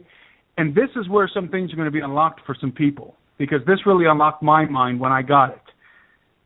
Besides, obviously, angels and fallen angels, you have all of the hybrid mess that the fallen angels created, that the Watchers created and continue to create. You have multitudes of creatures, sentient beings. Again, when I say sentient, I'm referring to conscious beings that are self-aware, that are very much like us in the sense that they can ask the question, what am I, who am I, what is the universe, why am I here? Okay? That's what I mean. I call these entities, they're hybrids, okay? I call them, this is kind of a unnecessarily complicated term, but it's what came to mind when I was drawing this out. It's quasi-ethereals, okay? The term ethereal means air-like. It means supernatural. It means breathy. It's like a ghost, okay? So when I say ghost, when I say ethereal, I'm talking about ghost-like, wraith-like. I call them quasi-ethereals or hybrids. Quasi-ethereals because they don't have the full capacity of their fathers down the genetic line, the fallen angels. They only have some, let's just call them genetic markers for sake of argument. They only have some of the genetic markers of their fathers. And the genetic markers, to the degree that they have the genetic markers of the Watchers, of the archons, of the fallen angels, that's the degree of their dimensional capabilities. Okay, let me explain. In other words, we're talking about entities such as fairies, mermaids, Bigfoot, creatures that are physical and not physical at the same time. Creatures that can move in and out of different dimensions. Creatures that, if they appear physically, you could punch it in the face, but it could then disappear and it would be like a wraith. Okay? Those entities exist. They exist. They're all over the place. They exist. These are the common creatures of mythology that are most often called demons. By the way, are they demons? Yes. Yes, they're demonic. They're demons. Okay? Are they fallen angels? No. They're the hybrid offspring. And they're far enough down the line here, post-flood. These are entities, like I said, that vary in capabilities. Understand there's a multitude of entities on the earth, sentient entities that are not human, and they vary in their capabilities, depending on how much of the genetics of the angels they have. And they're mixed with different things. Also, some of them are hybrids from angels and from the Watchers and monkeys or gorillas, probably the Bigfoots. Okay, some of them are hybrids from angels and other creatures. Some of them are variations of giants, or the offspring of giants, or the offspring of centaurs, or the offspring of, it's endless. That's why it's so convoluted. That's why it's so confusing, because there are multitudes. There are multitudes. And the reason why it's important to understand it is because guess what? They're going to start showing up pretty soon. They're going to start showing up. So anyways, they have been for many a millennium, but they're going to start showing up, they're going to start coming back like gangbusters pretty soon. So you have these entities like Bigfoot, mermaid, fairies. That's why they're quasi-ethereal. They have some of the genetic markers, therefore some of the capabilities of their progenitors. They are unsanctioned beings. They were not intended to be by God. They came as a result of insubordination. Therefore, they are unequivocally evil. Unequivocally evil. And they are unequivocally irredeemable. Understand, unequivocally evil, unequivocally irredeemable. And those two things make them despise the human race. For whom the Son of the living God came to this planet, became like us, and died for us. I'm sorry, there's a train in the background here. It's drowning me out a little bit. So understand, that's part of the reason why they absolutely despise us. They're unequivocally evil. They're unequivocally irredeemable. And you hit it right on the mark, Jason. If we become something less than human, guess what? We are now on their playing field. Not just their playing field, we now have their condition. Irredeemable. Unequivocally irredeemable. So that category right there should clarify for a lot of people why there are so many bizarre creatures out there that can appear and disappear and materialize and dematerialize, and some of them can walk through walls at certain points in time, and some of them are affected by magnetic fields and so forth and so on. It's because they have the genetic markers of the progenitors, the fallen angels, and as I said, to the degree that they have those genetic markers, that's the degree that they'll be able to operate in the capabilities of the fallen angels, which is, one of the capabilities is obviously to be multidimensional and to be able to move around the earth very quickly, maybe instantaneously, okay? So and by the way, in that category of hybrids, quasi-ethereals, which are around today, by the way, we're not just talking pre-flood, we're talking post-flood now. Many of them are living below the earth. Many of them are flying around in saucers because they have technology. Why do they have technology? Because in many cases, probably in most, these entities, these quasi-ethereals, these hybrids, are far smarter than we are, far more intelligent than we are. They have technology. They've developed it for centuries. They have the knowledge that's been passed down by their fathers, the Watchers, and the giants and the different entities that were using this kind of technology. They preserved it. Where are they? People say, well, where are they? Most of them are within the earth. They are within the earth, okay? The earth is like a big piece of Swiss cheese, all right? There are many, many caverns. I believe there are civilizations below the surface of this planet. Again, fallen, unequivocally irredeemable, unequivocally malevolent, all right, living under the surface of the earth. And again, people would say, so many ufologists ask this question, well, if that's the case, and if there's aliens and superior beings, why don't they just take us over? What are they waiting for? Well, let me tell you very simply what we said in the beginning. They don't have the dominion. And who enforces that law? God the Father. And nobody can go against God. Nobody can fight with God and win. Nobody. If God's enforcing, it's God who enforces humanity's authority. God. And of course, probably the multitude of angels. Greater are those who are with us than those who are against us. There may be multitudes of these malevolent entities, but there are also many more multitudes of entities that are subordinate to God, and angels and whatever. So what I'm saying then is we're talking about the second category, hybrids, what I call quasi-ethereals. They have some of the genetic markers of their fathers. To the degree that they have those genetic markers, that's the degree that they have the capabilities of their progenitors, their primary progenitors, the Watchers, the fallen angels. By the way, there's a subcategory here, which I didn't get to. It actually belongs in the antediluvian part of this ladder, part of this hierarchy. They're called disembodied spirits. These guys, Jesus calls unclean spirits, and so does the book of Enoch, by the way. These guys are a whole bracket unto themselves. God pronounces a judgment over them. They were the giants, the spirits of the giants, the spirits of the progeny of the Watchers in the antediluvian world. When they died, they were confined to wander. They were cursed to wander the earth bodiless, but yet having all the lusts of the body, hungry, thirsty, everything. A sexual drive, imagine that, being hungry, thirsty, having a sexual drive, but not having a body with which to fulfill those lusts. All right, that's why they're called unclean spirits. That's why they inhabit people.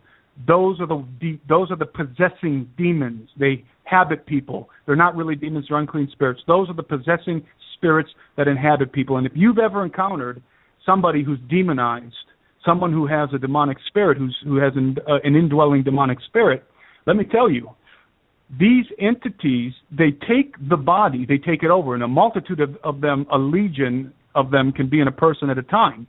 They inhabit the person, and people say, well, what are the physics behind that? I don't know, but there is a physics there that causes this to happen, where they can inhabit a person. They're inhabiting the body along with the soul of the person to whom the body belongs.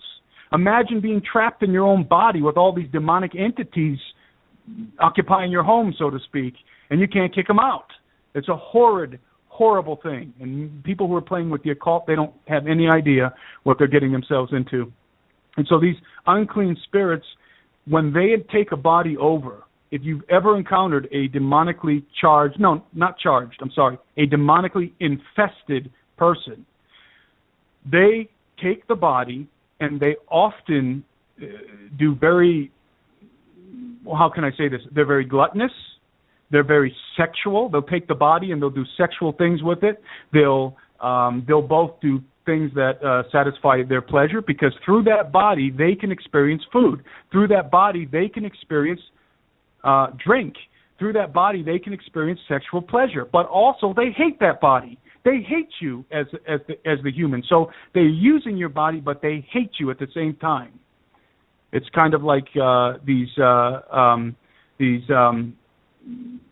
self-absorbed, what do you call them, narcissists who go and pay a prostitute and they abuse the prostitute. It's because they want the pleasure, but they also get pleasure out of abusing that prostitute. Well, that's how you have to look at these entities. They get pleasure out of the bodies, these unclean spirits, but then they also abuse the bodies. They're very abusive to the bodies. Sometimes they'll mutilate the genitals and they'll do all kinds of stuff. I've seen it, okay? These are the unclean spirits. These are the unclean spirits. These are the ones that God pronounced a judgment on in the days of Noah, and he said, you're going to wander the earth bodiless, but you're going to hunger, you're going to thirst, but you're not going to be able to fulfill the lust of your flesh. Paraphrasing. And by the way, he said, until the day of judgment, when the Son of Man returns, that's the demarcation. That's when, so they know that when the Son of Man returns to the earth, the game is over. Their time is over. And by the way, it also said in the book of Enoch that they're going to be able to be free. They're going to be loosed. They're going to be free to do these things. that God's not going to restrain them. Obviously, as believers, we have the authority to deal with those things, but they're free to do it until the day of judgment. That's why when Jesus showed up on the scene, and these unclean spirits on a couple of occasions ran up to, they didn't run away from him, they ran up to him because they knew who he was. And what did they do? They cried out, "We know who you are. You are the Son of God. Why have you come to torment us before the appointed time?" There is an appointed time for them. They are the unclean spirits, the spirits of the giants. Just like the book of Enoch says, they have an appointed time, and they know that when the Son of Man appears, when Jesus Christ appears on the earth, they thought that they didn't know about the first coming. They were thinking at the end of the age that their time is up. Jesus didn't come to establish his kingdom the first time. He came to pay for our sins and to rectify our condition. But they didn't know that. And so they're saying, it's not time yet. What are you doing here? Why have you come to torment us? It's not time. That proves conclusively that those entities are the very same that the book of Enoch describes, and that the book of Enoch delineates. Those are the same entities. Okay, that's a whole other bracket of entities. That's what I'm telling you. There's so much stuff. There's a whole other. That's a whole bracket separate to itself. They're called disembodied spirits. Understand, they are not demons. They are not fallen angels. They are disembodied spirits, a whole separate category relating specifically to the antediluvian world and the giants that existed.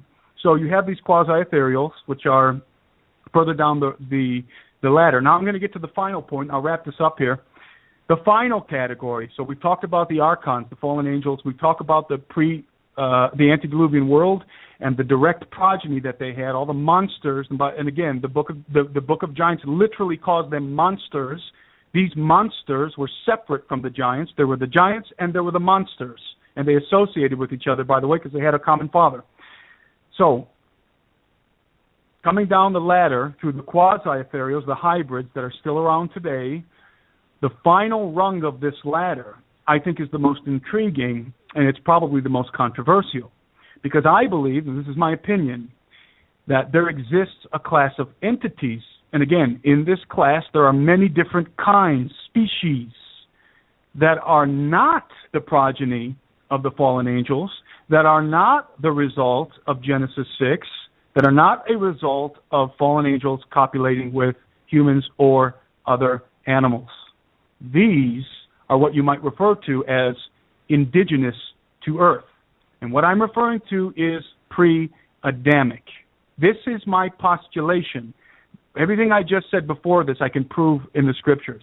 This part is Tim Alberino's postulation, okay?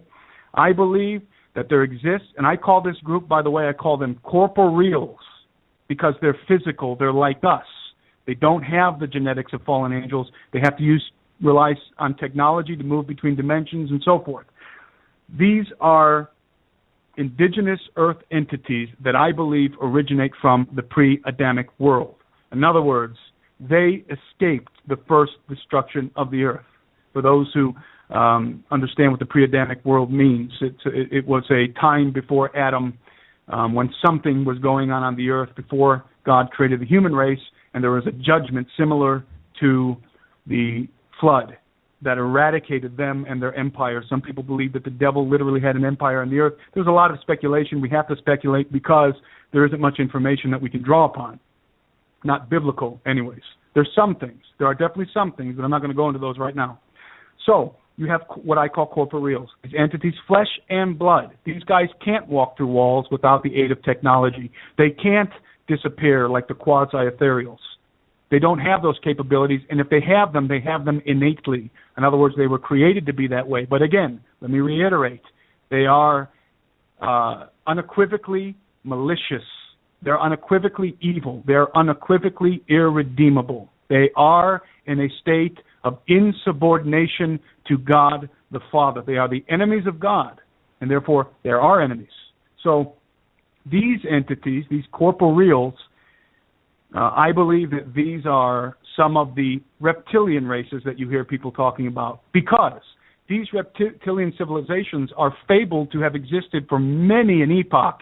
These guys have civilizations under the earth, not just the reptilians, by the way. The Indians, I think, called them the Nagas. Everybody's got different names for them in different civilizations, but there's so much evidence that there is a reptilian indigenous race living beneath the earth. By the way, these entities are not all in league with each other. It's just like not all of the human race is in league with each other. They're all fallen, but they fight with each other. But I can guarantee you can be assured that they are all subjected to the devil on some level, because he is the ruler, he is the prince of the earth. They are subjected to him on some level, but they may not play nice with each other, okay? There is another piece of the puzzle. That's why it's so convoluted. They're all evil, but they don't necessarily play nice with each other. That is the nature of the kingdom of darkness. It is the nature of the kingdom of darkness, strife and jealousy and striving with one another. It is the nature of the kingdom of darkness. It's the nature of those who are insubordinate against God. So, I mean, the kingdom of God is righteousness and peace and love and joy. The kingdom of the devil, the kingdom of darkness, is the polar opposite of those things, literally. Literally, these entities are the polar opposite of those things. They contend with each other. They fight with each other. There's different factions. Different factions are working with different groups. Some of the quasi-ethereals are not really involved in any conspiracy directly, but they are malevolent and they hate human beings generally. Some of these entities are involved directly in a conspiracy. Many of these entities are using technology and have high technology. They're zipping around in our atmosphere. They're contacting some of the members of our governments. They're helping us reverse engineer some things. It is all ultimately heading for a diabolical plan that has been hatched at the very top, meaning Satan, meaning Lucifer. Hatched at the very top. Understand that, we have thousands of years as the human race since the Garden of Eden. In other words, we've been around, our species, since the Garden of Eden. So the devil, Satan, has had at least that much time to plot, to plan, to design what is unfolding right now. Let that sink in. He has had all this time to come up with this grand conspiracy that may very well be coming to a final head, a finale, in the days in which we live, involving all of the things that I've mentioned, all of these insubordinate enemies of God. I want you to remember, and I want to pull it up here. So if somebody wants to interject right now, I'm pulling up a Bible verse. So somebody go ahead. Well, yeah. Go ahead, Clint. I ain't heard anybody sum it up the way you have in this last hour and a half to 2 hours here. This is something that needs to be on every broadcast. This is something that needs to be on every headline. This needs to be on every bulletin, every poster. Everything should have this kind of information, because I don't see any other information out there that is this crucial. I mean, yeah, you've got these deadly viruses and these things of people being slaughtered and killed all over the world. But all these things, as horrible as they are, the more that you stand back and look at the good versus evil, you see what it's being carried out for and why. And a lot of it has to do with keeping us focused on that kind of thing, so that we don't put the pieces of the puzzle together for ourselves and be able to connect with where it's headed. People are always wondering, well, I don't know what to make of all this. We see all this stuff happening. I don't know whether to believe that the government is good or bad, and I hear it almost on a daily basis. I really do. And it just disheartens me so much. I mean, I said this I don't know how many times, but to carry the sorrow of the people of the world on your consciousness, in your heart, to carry that sorrow of the other people, the only thing that keeps you going, I think, is undoubtedly the Lord himself, because the only way you can build strength with that kind of sorrow is by just pouring that sorrow to him. He'll take it from you. in exchange, he'll give you a better sight or a better opening view of what's either coming or what he wants you to approach and what he wants you to do in your point in lifetime. And I think what you've brought to the table so far tonight is devastating. It is absolutely crucial that everybody out there, even the listening audience, to apply this kind of knowledge to yourselves and to your families, to your loved ones. Get them informed. Let them know that all this stuff going on in the world is not necessarily the type of thing that you need to be focusing on. But here in about 10 minutes, we're going to take a break. I'll just let you kind of fill in there. I know you just wanted to say something too, Jason. No, well, yeah, I was just going to say real quick, one thing, because I've been listening to Rick Wiles quite a bit over the past, 2 years, and with what's been said, because I know Tim had mentioned about, God's hand, being the ultimate protection. Once he takes that away, I mean, it's going to erupt like there's no tomorrow. I mean, he's the only one holding back the flood of evil that wants to move in not only on this country but over the whole entire world. And I really think too that these blood moons that are fixing to still come up and that have already passed, some of them have, I really think that those are all warnings from God, warning people to come back to Him and to start repenting, because if they don't, I think, and this is Jason's opinion, okay? This isn't something I read anywhere, it's just Jason's opinion, is I really think that last blood moon, I think it's scheduled for the 28th of September of 2015. I think that's the last warning. And if we haven't as a nation repented by then, I really think God is going to lift his hand off of this nation and probably off of the rest of the world, and we're going to see things just go. I really think that the evil is going to flood in. And one thing I had a question about, though, I've heard Steve mention it before about this stuff actually manifesting in the physical. And is that what you see fixing to happen? Brother, a lot of it's already in the physical. It's just beneath our feet. Oh, okay. A lot of it's already manifest in the flesh and has been for many years, but it's just beneath our feet. Remember, I talked about dominion. God gave the human race dominion, okay? However, we can abdicate the dominion. It can't be taken from us, but we can abdicate it. That's how the devil controls the nations. If a righteous man rises up and becomes a king or a president or a ruler of a nation, he can guide the country away from the powers of darkness and rule according to the principles and to the law of God. It's all about dominion.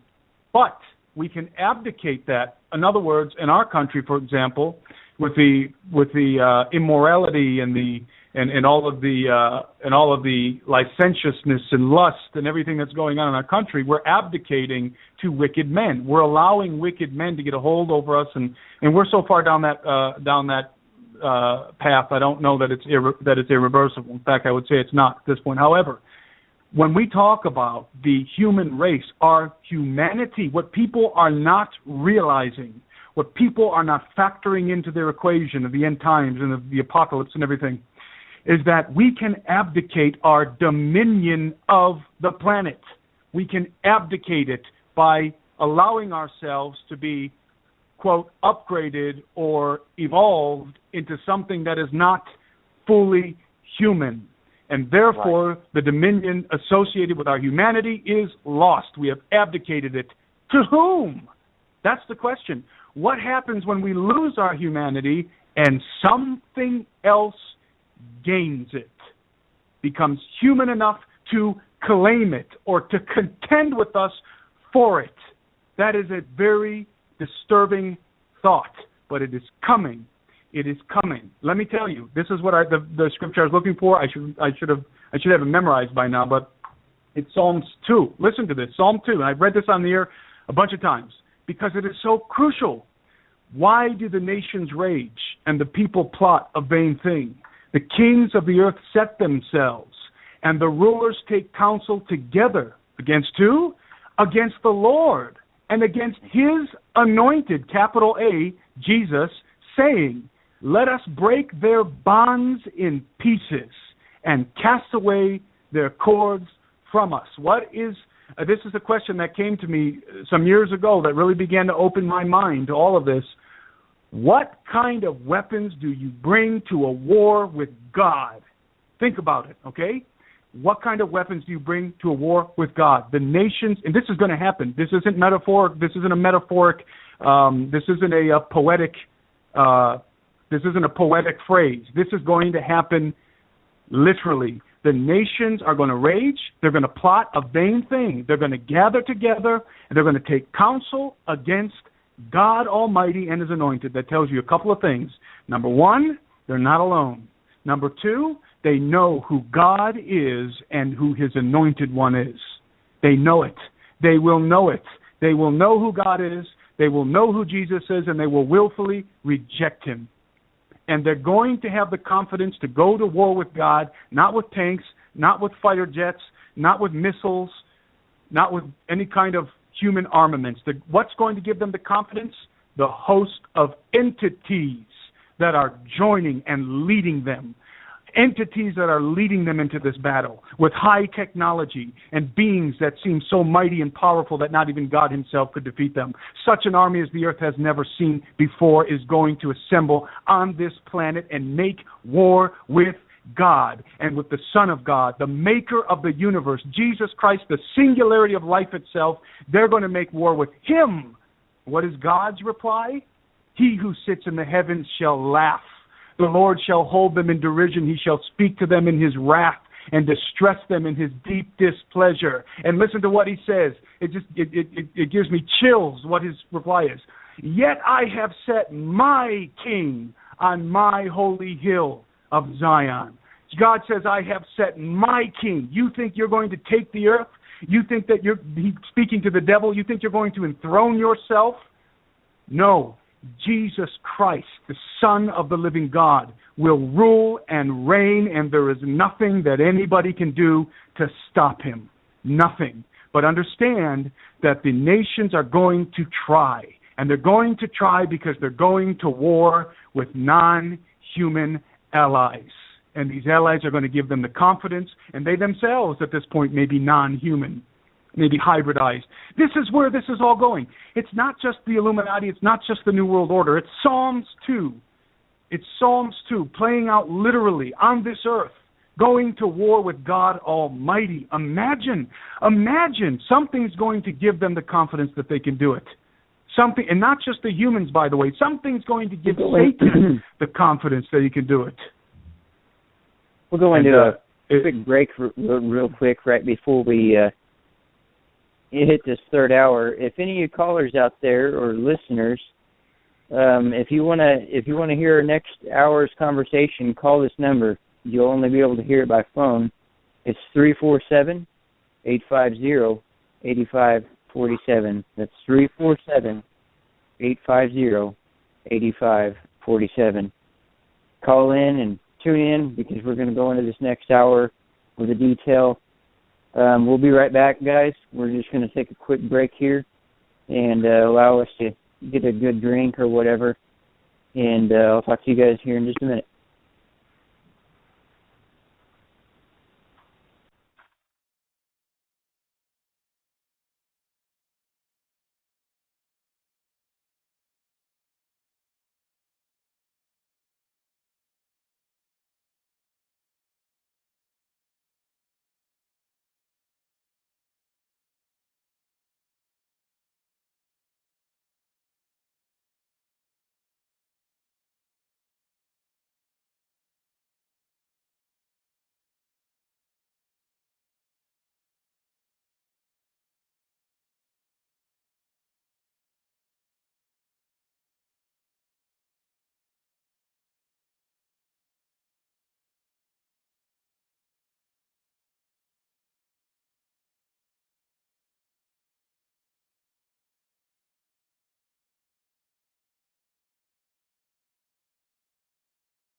Alrighty, folks, we are into the third hour.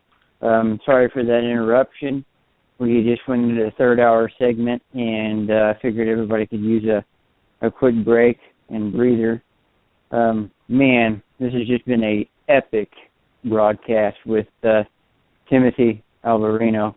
And I tell you what, this guy, this is the second time we've had him on our show, and I'm hoping to get him on more often, because I tell you what, it seems like every time that he's been on here, the last time that he was on here, he brought it just as much as he did tonight. And I tell you what, it's just amazing to hear so much profound, not just words of truth, but the actual divine basis in which humanity, the standpoint of humanity is currently at, and where we were rooted upon this earth and why. And out of all these people you hear on radio programs and all these alternate websites and what have you, none of them, they're always focused on modern news and modern deception, if you would. I'll call it modern deception, because they're focused on, these events happening overseas with these people getting killed and these beheadings and all this massive slaughter and what have you. Everybody's just too focused on that. And they've been that way for hundreds of years. They've always been focused on something of those people that have an image or are popular or have some type of famous attribute to them because they did something or stood out in a certain way. As positive as some of these things may be, it has actually made man dependent and look forward to seeing these type of things, these influences. They look forward to seeing these things come into their lives, and it happens so much every day that even my fellow friends, my fellow loved ones, they do this on a daily basis, and they don't even acknowledge these influences. There's always something in everyday life that alters their way of thinking, their process of thought. And, it's powerful. It tells you that this has just been a long-term agenda. It might seem long to us, but to those wicked ones, that are hiding below the earth and beyond, this time frame, a few thousand years, is nothing to them. Being the fallen angels, this should be 1,000 words. The fallen angels, they came from the heavens, and they were cast out of the heavens. The knowledge that they knew in heaven never left them. It is still within them, and that's why they have such the upper hand. That is why that you are unaware to this day of what the story behind the fallen angels was. And that goes to say that all these influences have led, and forgive me, Father, for saying this, but there is simple-minded Christians. And I don't mean to cause separation. There isn't separation there. But there's people that think, well, if the Bible doesn't say it, then it isn't true. Woe to that. I really strongly advise people out there that might have that intention. The Bible is nothing but the truth. But also, you need to have a personal connection with God. You need to have a personal connection with the Lord, because that connection will teach you everything in between that the Bible does not. It will bring forth to you the voice of the Lord without ever hearing it with your ear. The things that He shows you, the moment that you connect spiritually with the basis of why you exist and why you are here, that is the moment where He will bring forth the actual physical manifestations upon your daily life that will guide you to where you need to go, what you need to think, and what you need to be focused on. And I think that right there is a strong example of what is actually driving, the words that this guy has spoke in these broadcasts, and even when he was on the Hagman, it's just nonstop. I mean, firmness, and it's like, wow, this guy, he's bringing it out on the table very quickly, but he's saying it with a lot of power in behind it. And it's because he knows. It isn't something that he read out of a textbook. It isn't something that so-and-so had told him. No, it was the observation, in which was a God-given ability to man, observation being the greatest teacher, other than the Lord himself. That is what allowed Timothy to possess the in-depth knowledge in which he has. It's the roots of which God gave us the ability to learn for ourselves, to adapt and observe. And the 90% of humanity has become dependent on their neighbors, their friends, the people above them and beside them to make the decisions for them, rather than to realize that they already have the ability to figure those things out for themselves. And that's what makes people, when you hear people like Tim speak, that's what makes them speak with so much immense power. It's not that they have just did a bunch of research. No. It's because they are connected spiritually.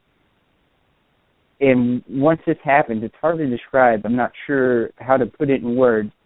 But it is at which point that you actually see the world and yourself for what it truly is, without any influence of another man telling you what it is. And that's something that you will only share yourself between God, not anybody else.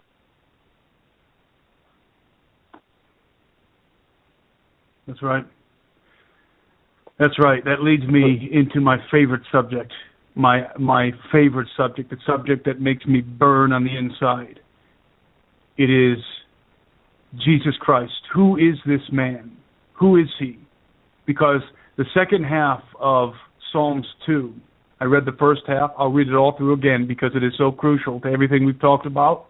It is crucial to everything that there is. This is the kind of information that supersedes every other thing that you can know. There is no knowledge greater than the knowledge of Jesus Christ. Nothing. Doesn't matter what the entities, what all these advanced entities with all this advanced technology are showing people, or these fallen angels are teaching the people in the occult, these Illuminati members, these occult members who believe that they have all this wonderful knowledge. It is nothing. It is nothing. A writer of the New Testament calls it excrement. Excrement. That's what it is in comparison to the knowledge of Jesus Christ, to the saving knowledge of Jesus Christ. And that's not just some churchly thing to say. That's not just some Christian thing to say. It is the absolute fact. It is the truth. It is the absolute truth. All the angels in heaven know it. All the demons in hell know it to be so. I'm going to read it again. Why do the nations rage and the people plot a vain thing? The kings of the earth set themselves, and the rulers take counsel together against the Lord and his anointed, saying, let us break their bonds in pieces and cast away their cords from us. He who sits in the heavens shall laugh. The Lord shall hold them in derision. Then he shall speak to them in his wrath and distress them in his deep displeasure. Yet I have set my king on my holy hill of Zion. And then he says, I will declare the decree. The Lord has said to me, this is Jesus speaking, this is the Son of God speaking, you are my son. Today I have begotten you.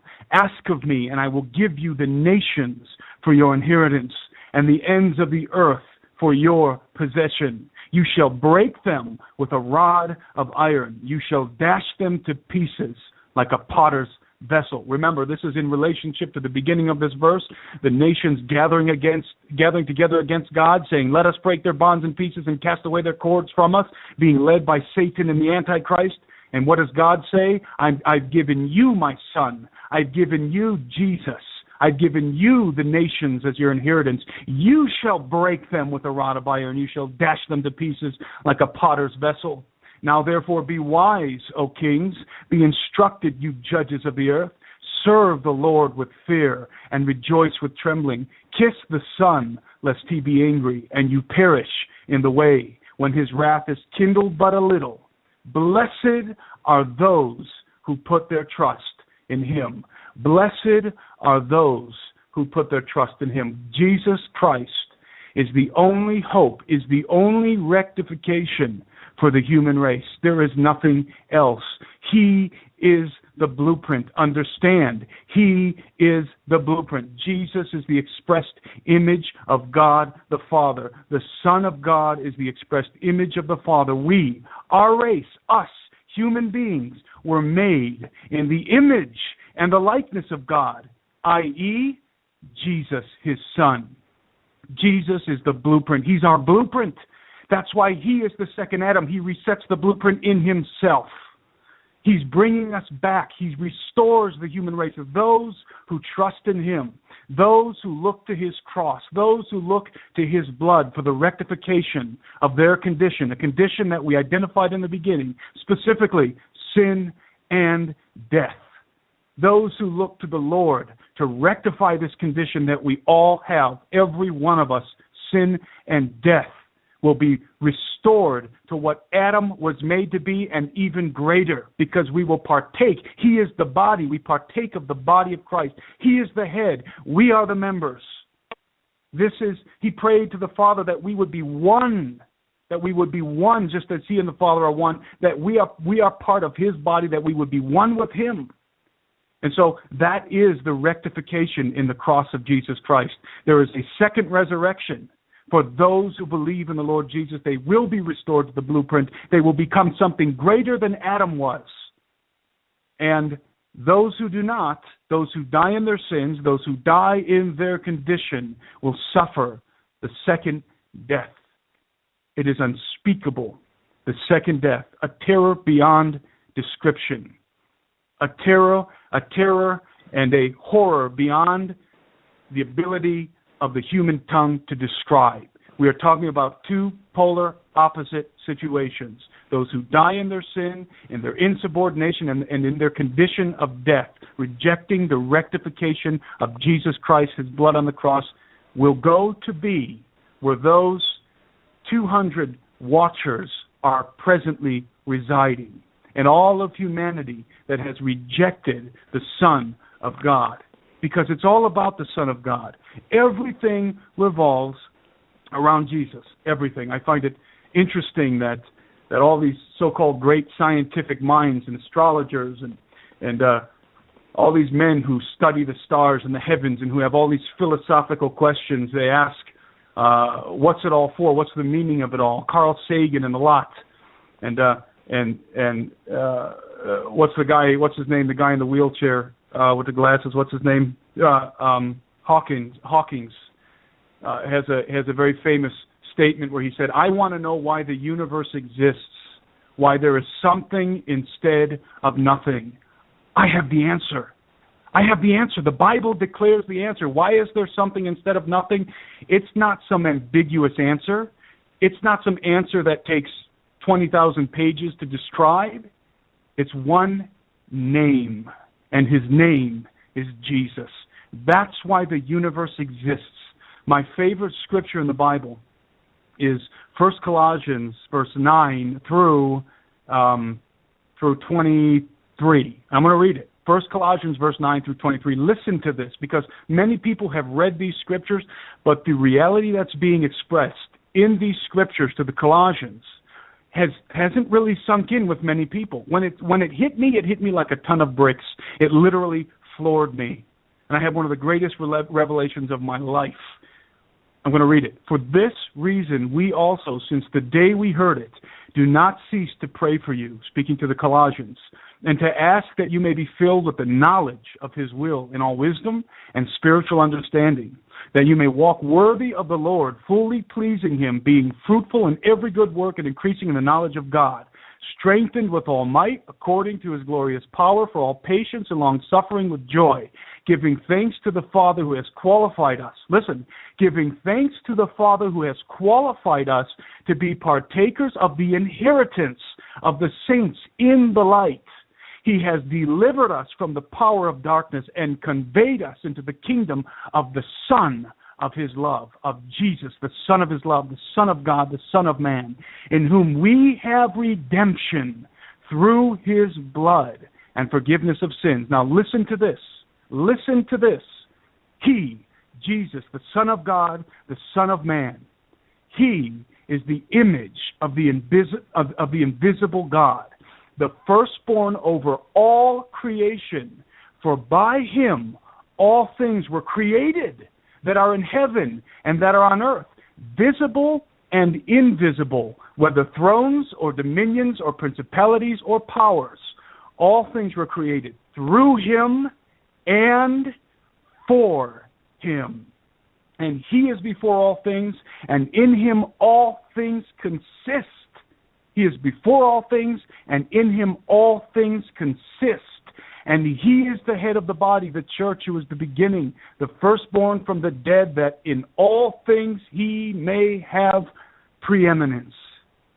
Now, understand this. The scientific community, the atheistic scientific community, they have come up with this concoction, this ridiculous, absurd postulation called the Big Bang.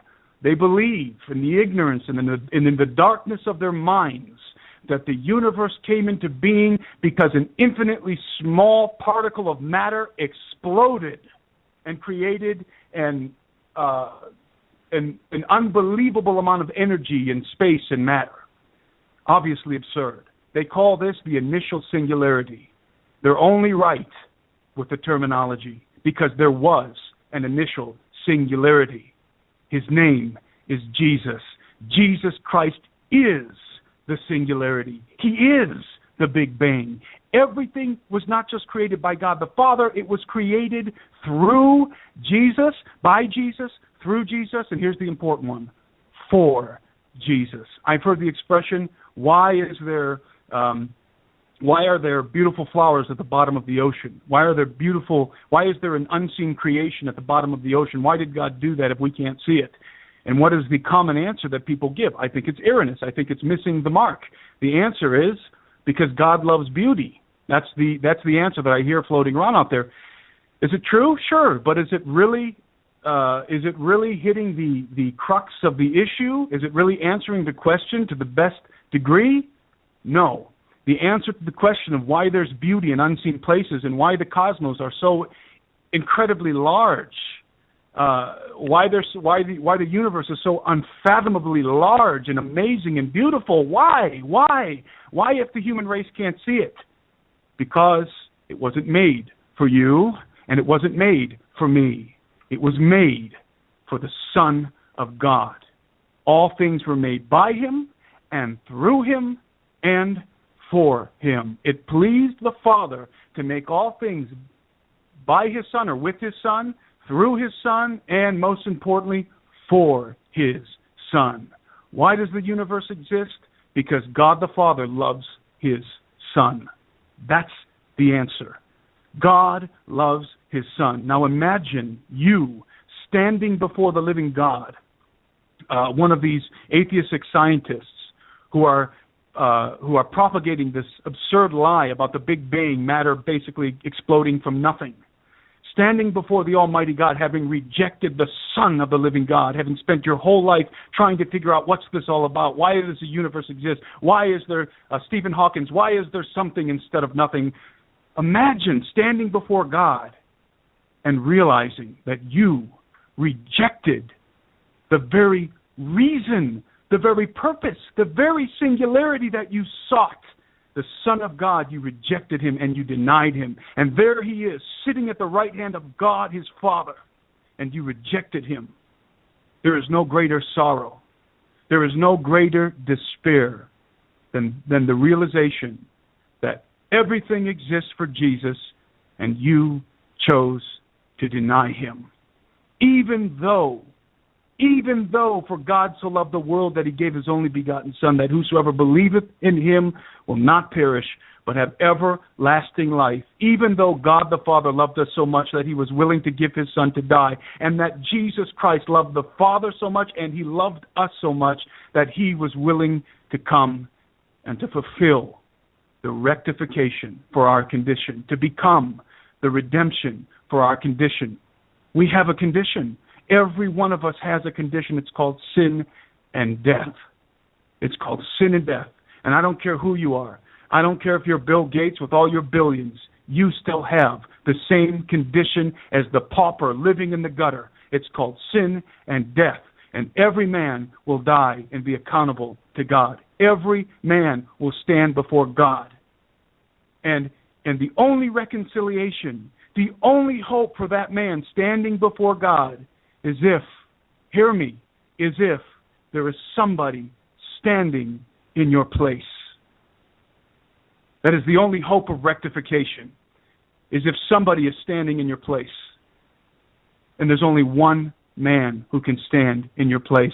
Only one man who can rectify the human race, and that is the Son of the living God and the Son of man, Jesus Christ. And to reject him, for those who don't believe in the Lord, for those who reject the gospel of Jesus, to reject Jesus is to reject life itself. There are no cosmos. There is no beauty. There is no peace. There is no joy. There are no beautiful mountains and scenic valleys and sunshines and sunrises and sunsets without Jesus. Specifically, because it was all made for him. All of it. Reject the Son, reject life itself. To reject the Son is to embrace the darkness. To reject Jesus, the source of all life, is to embrace death. Is to embrace death. That's what it means. It's not rejecting a religion. It's not choosing to not believe in this certain worldview or this certain religious philosophical point of view. No. You, sir, to the person who's listening to my voice, scoffing and rejecting the Lord, are rejecting life itself.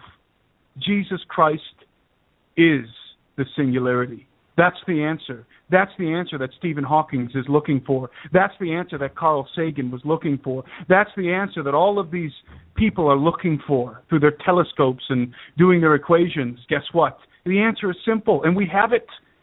It's Jesus, the singularity. That's why that was the revelation. Jesus is the initial singularity. He is the singularity in every sense of the word. He's the singular rectification for the human race. He's the one, the only person that can stand in the gap for the human race, that can rectify us before God the Father, that can restore us to what Adam was meant to be, and even greater, because we become heirs in his kingdom. We become heirs in his kingdom, those of us who love him and those of us who hold fast to him, because the rest of this verse reads, for it pleased the Father, that in him, in Jesus, all the fullness should dwell, and by him to reconcile all things to himself, by him, whether things on earth or things in heaven, having made peace through the blood of his cross.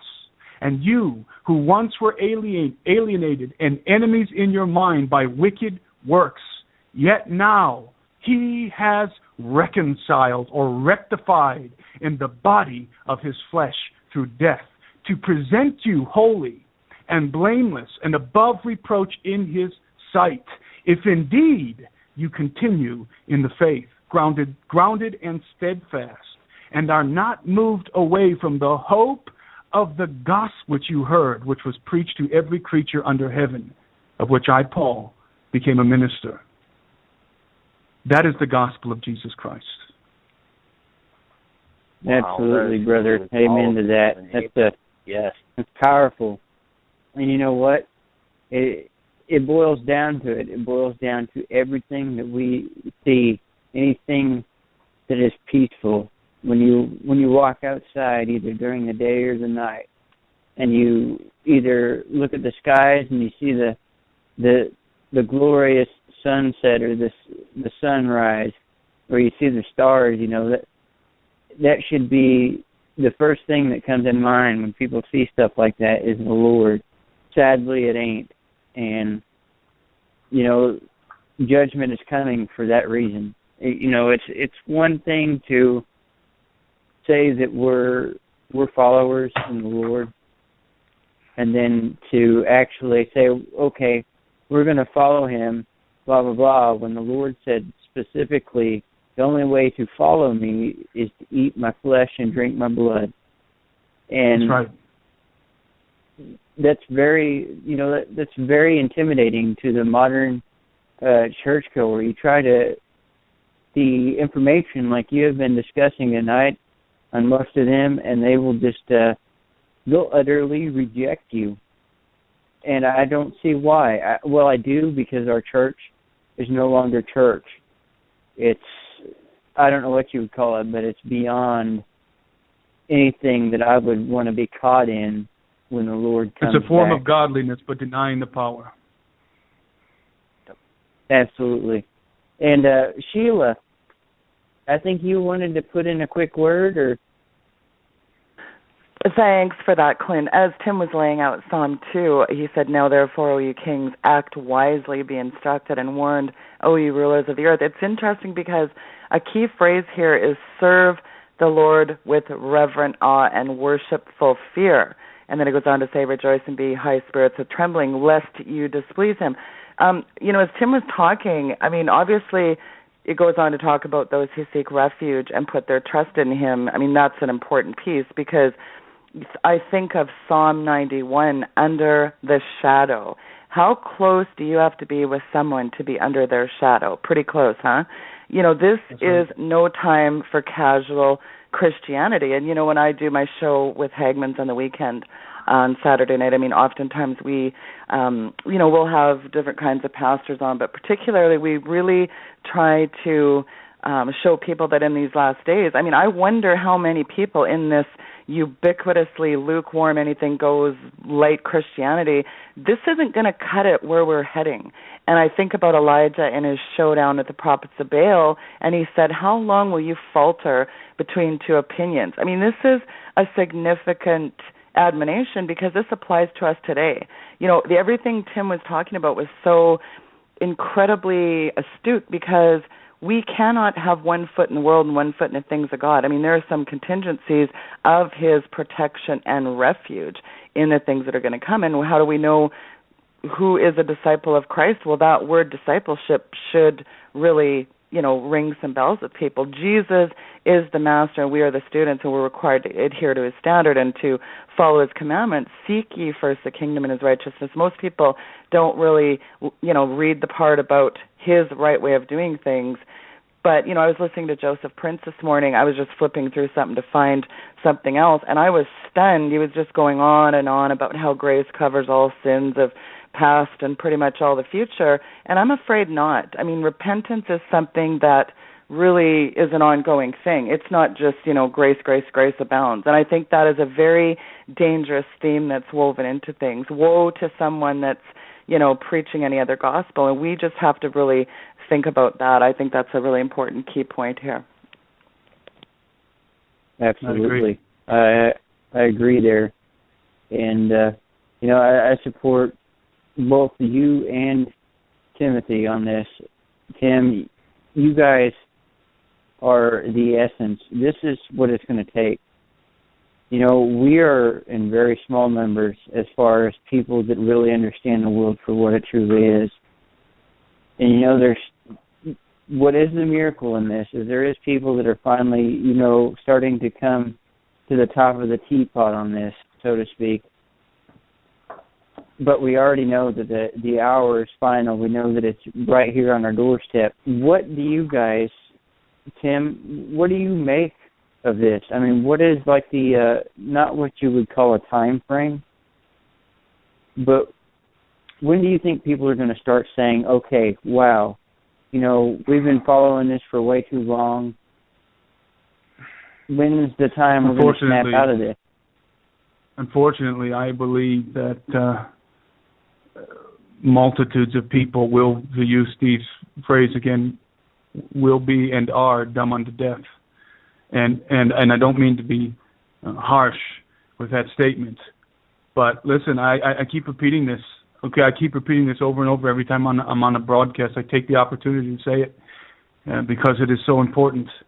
Before the Lord Jesus comes back to the earth, before that final moment when he comes and he dashes the nations to pieces, and he establishes his kingdom, a 1,000-year kingdom, sitting on the throne of David. That's literal. Before that comes to pass, Paul tells us that there are two things that must happen first. Two things. That the man of sin must be revealed, a specific person, that man of sin, when the book of Revelation talks about the book of Daniel and so forth. He must be revealed. Number two, and this is the one that everybody takes that one for granted, okay, whatever, yeah, the Antichrist. But this is the one that people are absolutely lost on. And it rings in my heart like a bell, all right? It's this, that the great falling away will happen. Paraphrasing, the great falling away is going to happen first. So the man of sin is going to be revealed, and the great apostasy is going to occur. And let me tell you something, that word great means great, as in the great tribulation.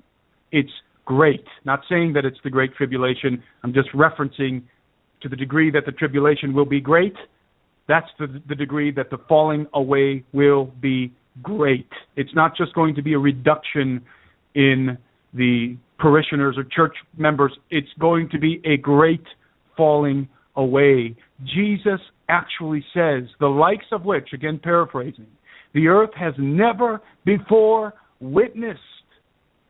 There is an apostasy coming.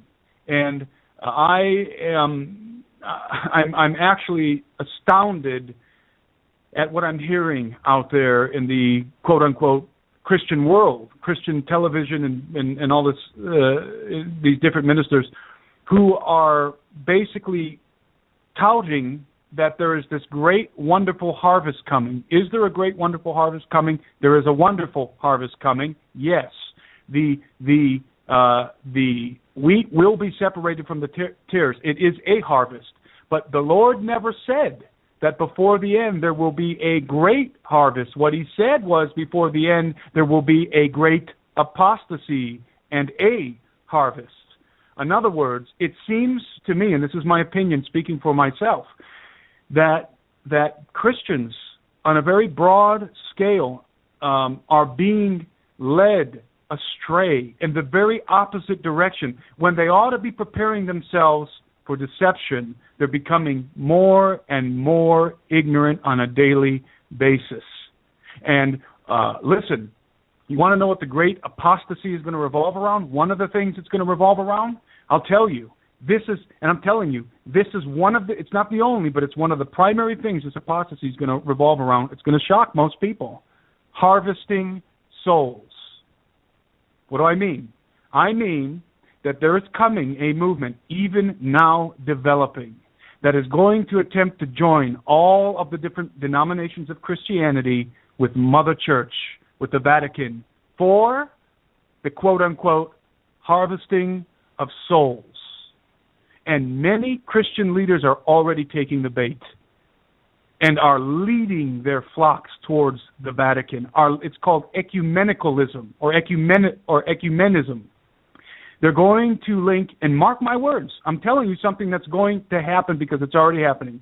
They're going to link hand in hand, arm in arm with the Vatican to harvest souls. It will be a false harvest. It will be false. And people will say, look how many people are coming to the faith. It's already beginning to happen. And they're selling the gospel of Jesus Christ. And this seems like an oxymoron, but this is what it is. They're selling the fundamental, the gospel, the truth of the gospel for the harvesting of souls, what they perceive to be the harvesting of souls. But what's really going to happen is the great apostasy will begin. How do you think those of us who are not willing to link arms with the Vatican or the predecessor, which is going to be the New World Religion, how do you think we're going to be viewed by all these other ignorant Christians? They're going to say, why are you against harvesting souls? Why are you against people coming to Jesus?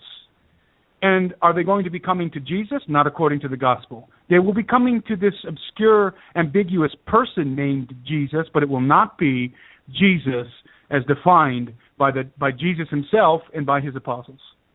It will be an alien God, an alien form. And I don't necessarily mean, not even referencing the Antichrist right now. I'm just saying there is a false harvest coming. I see it coming, It's coming like a tidal wave, and it is going to sweep so many people away.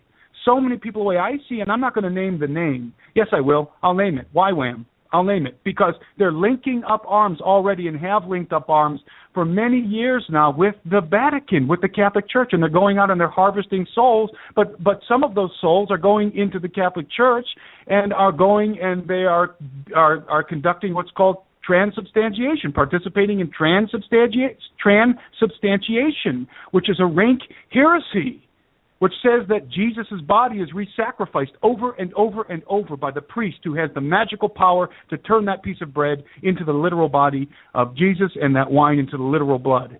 Re-sacrificing Jesus over and over and over and over. That is a heresy. It is contrary to Scripture. Jesus Christ died once and for all. Once and for all. There is a union happening. There is an amalgamation happening. All of Christendom, all the different denominations are going to amalgamate, and it's going to happen within the Vatican. It's already happening. And it's going to be for the harvesting of souls. You mark my words, you will begin to see many of these preachers in their churches, they're going to begin to have Catholic priests coming and preaching at the conferences. And people are going to say, are you Catholic bashing? No. I believe in the gospel of Jesus Christ, and I defend the gospel of Jesus Christ. I believe that the Catholic Church is apostate. I believe that it's the woman that rides the beast, the great whore that rides the beast. I believe that, and you know what? That I am not alone. That was the traditional view of the early church. The early church believed the very same. And so this is part of the apostasy that even now is beginning to form. It's beginning to amalgamate right beneath our noses. I'm watching it happen. I have contacts in all these different ministries. I'm familiar with a lot of ministries out there. I know a lot of the leaders of the ministries. I've been watching their ministries, and I've been sickened, because they're all moving towards a unifying faith.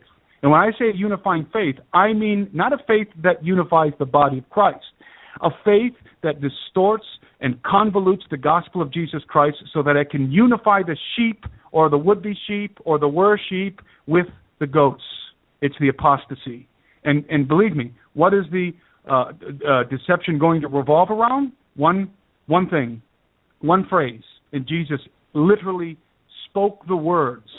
This is what the deception will revolve around. Who do men say that I am? There it is. That's what the deception will revolve around. It will revolve around who men say that Jesus is. And for those of us who are steadfast to the gospel of Jesus Christ, again, as laid out by He Himself and by His disciples, are going to be looked at as, what's the word?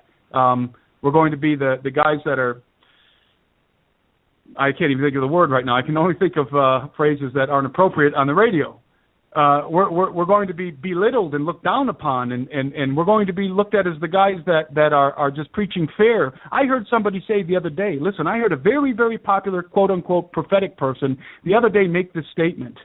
Those who are preaching fear, i.e. talking about the Ebola virus, i.e. talking about the New World Order, talking about all these different things that we talked about tonight, giants and all this kind of stuff, those who are preaching fear, basically me and Sheila and Steve and Doug and Joe and everybody else, this guy actually said that the Lord told him are going to begin to be taken out. Taken out. And then, of course, he added, by the Lord.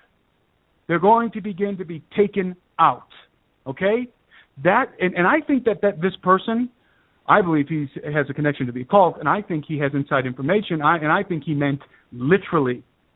That's the way that we're going to be seen. We are obstacles to this wonderful religion that is all-inclusive. It includes Jesus. It's still worship of Jesus. Everybody still believes that He is a Messiah.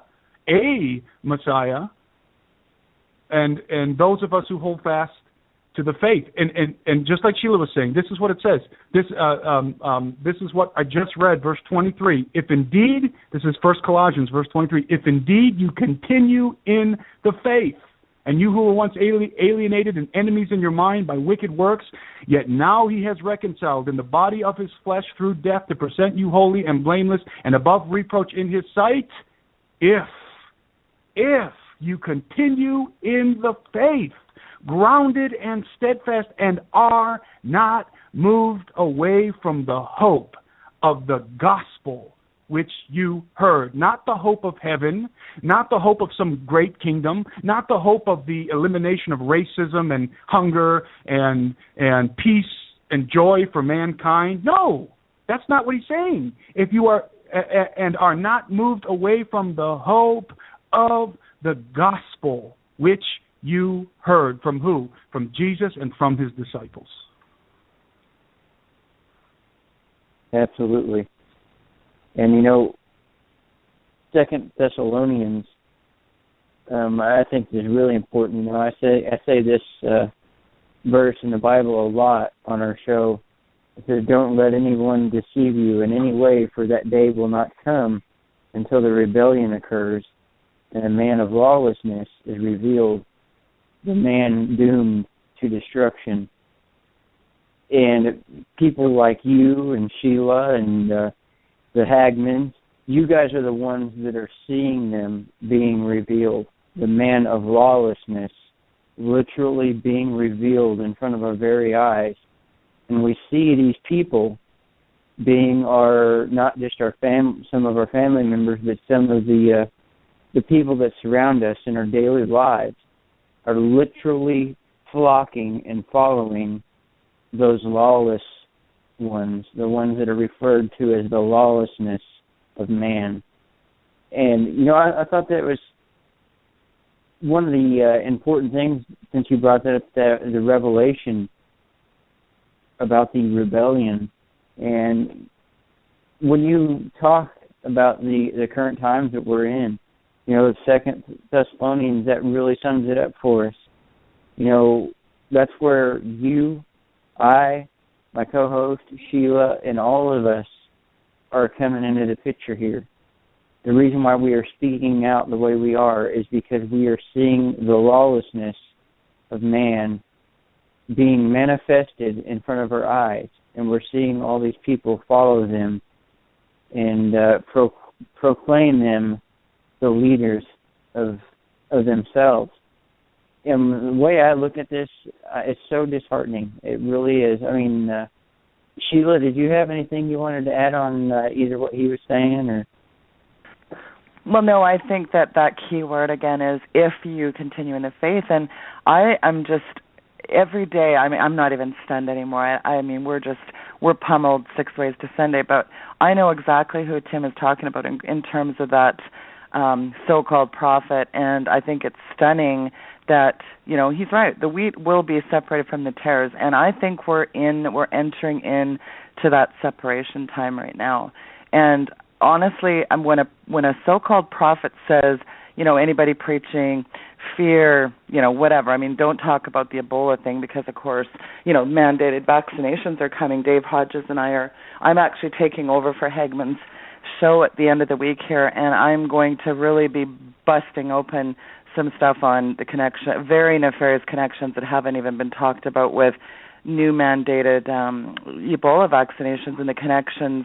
And, I mean, at the top of this food chain is really Satan. Like Tim really articulately said, you know, forget the Illuminati, forget the New World Order. Not that we're not going to talk about it, but the key piece is, you know, a long time of planning from Lucifer. So, you know, we're seeing lawlessness abound.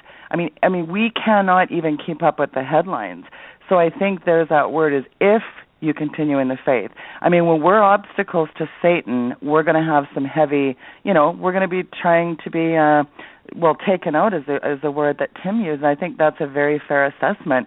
We are not impervious to some of these machinations. And I think it's just it's a key thing to really be under that protection right now. And I think somebody, maybe Jason said this best, is there is a time coming unlike anything that we've ever seen in mankind. And when Jesus says that, then you know there's going to be a problem. I mean, fair enough. Absolutely. Yeah, it's, you know, that there's nothing in this world that I see that is more important, and that's why I really not only just believe, but I know it's the reason why. I know that's why you, the Hagmans, and all of us are not what you call physically gathering together. but spiritually we are coming together, and that's why we are speaking out to the remaining audience and the few people who will listen to our expressions of the Spirit. And it's a final thought that I have, Clinton, that I've got to jump off. And excellent job tonight, by the way, Timothy. And I just want to say, because I've done a lot of shows with Steve said one thing the other night on a show with me that really hit home to me. We were on this last Monday, and he said the phrase, we've had enough news headlines. I mean, we're not going to have an opportunity beyond the Internet probably much longer.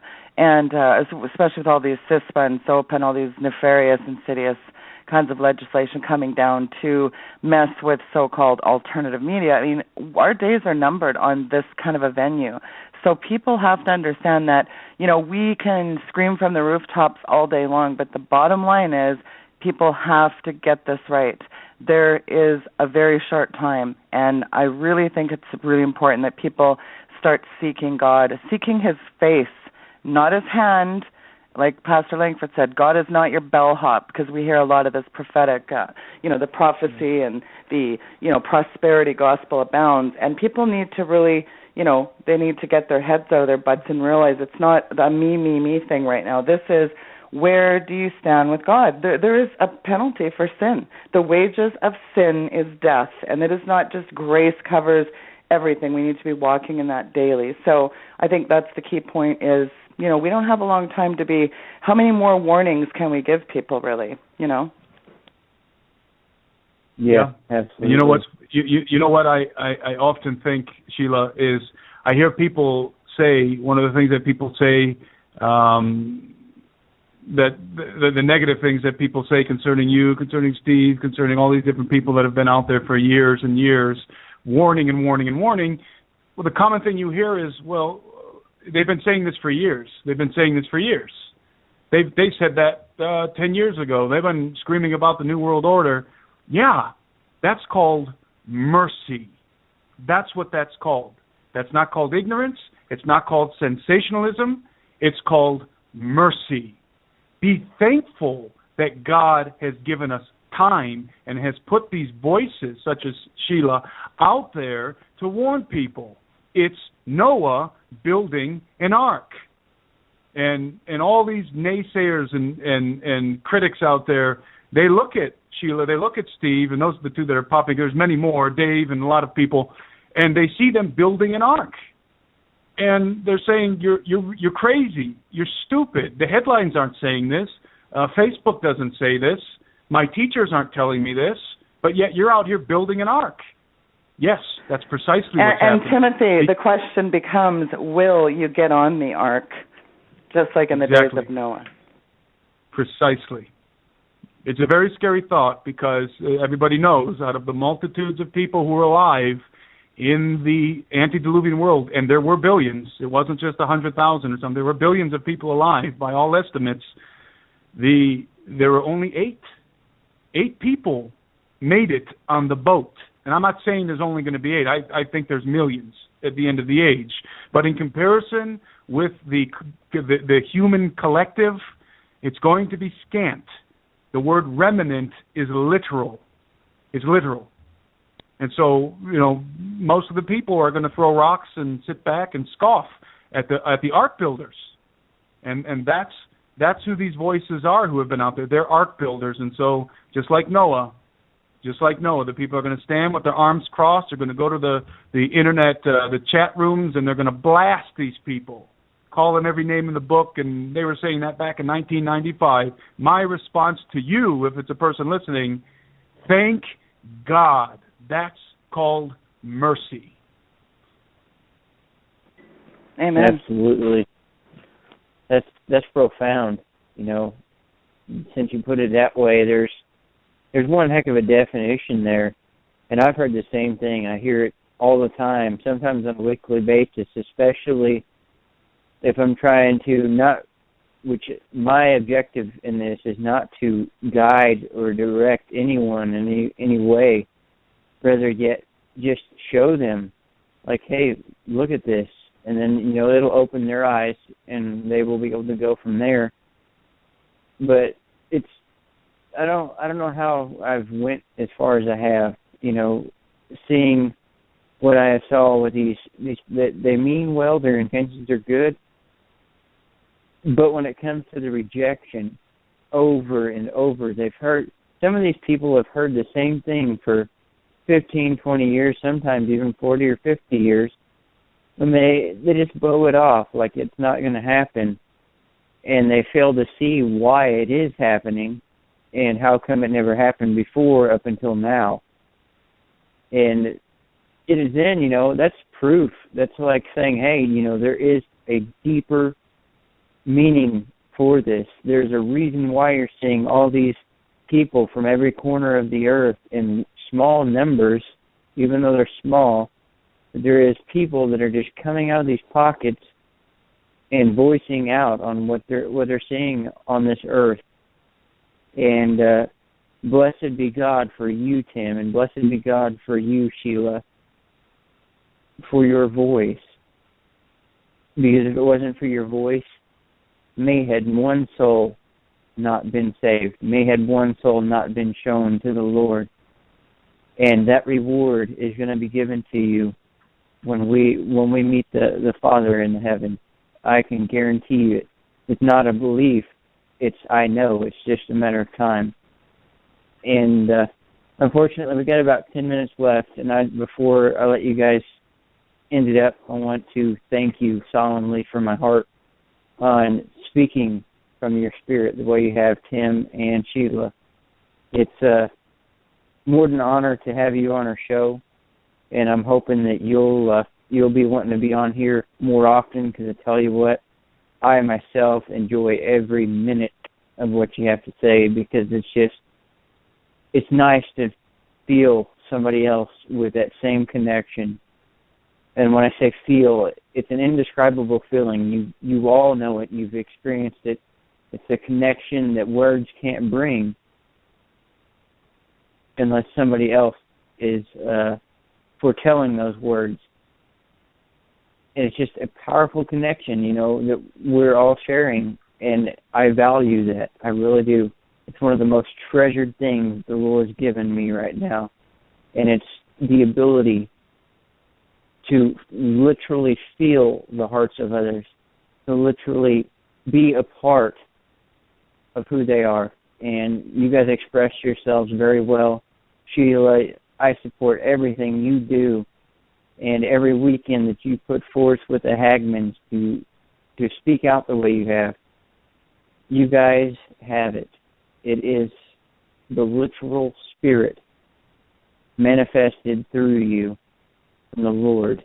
And it's the Lord that's given you guys the everyday strength to get up and do what you do. And I want to keep driving you. I want to keep motivating you in any way that I can, because that is my goal.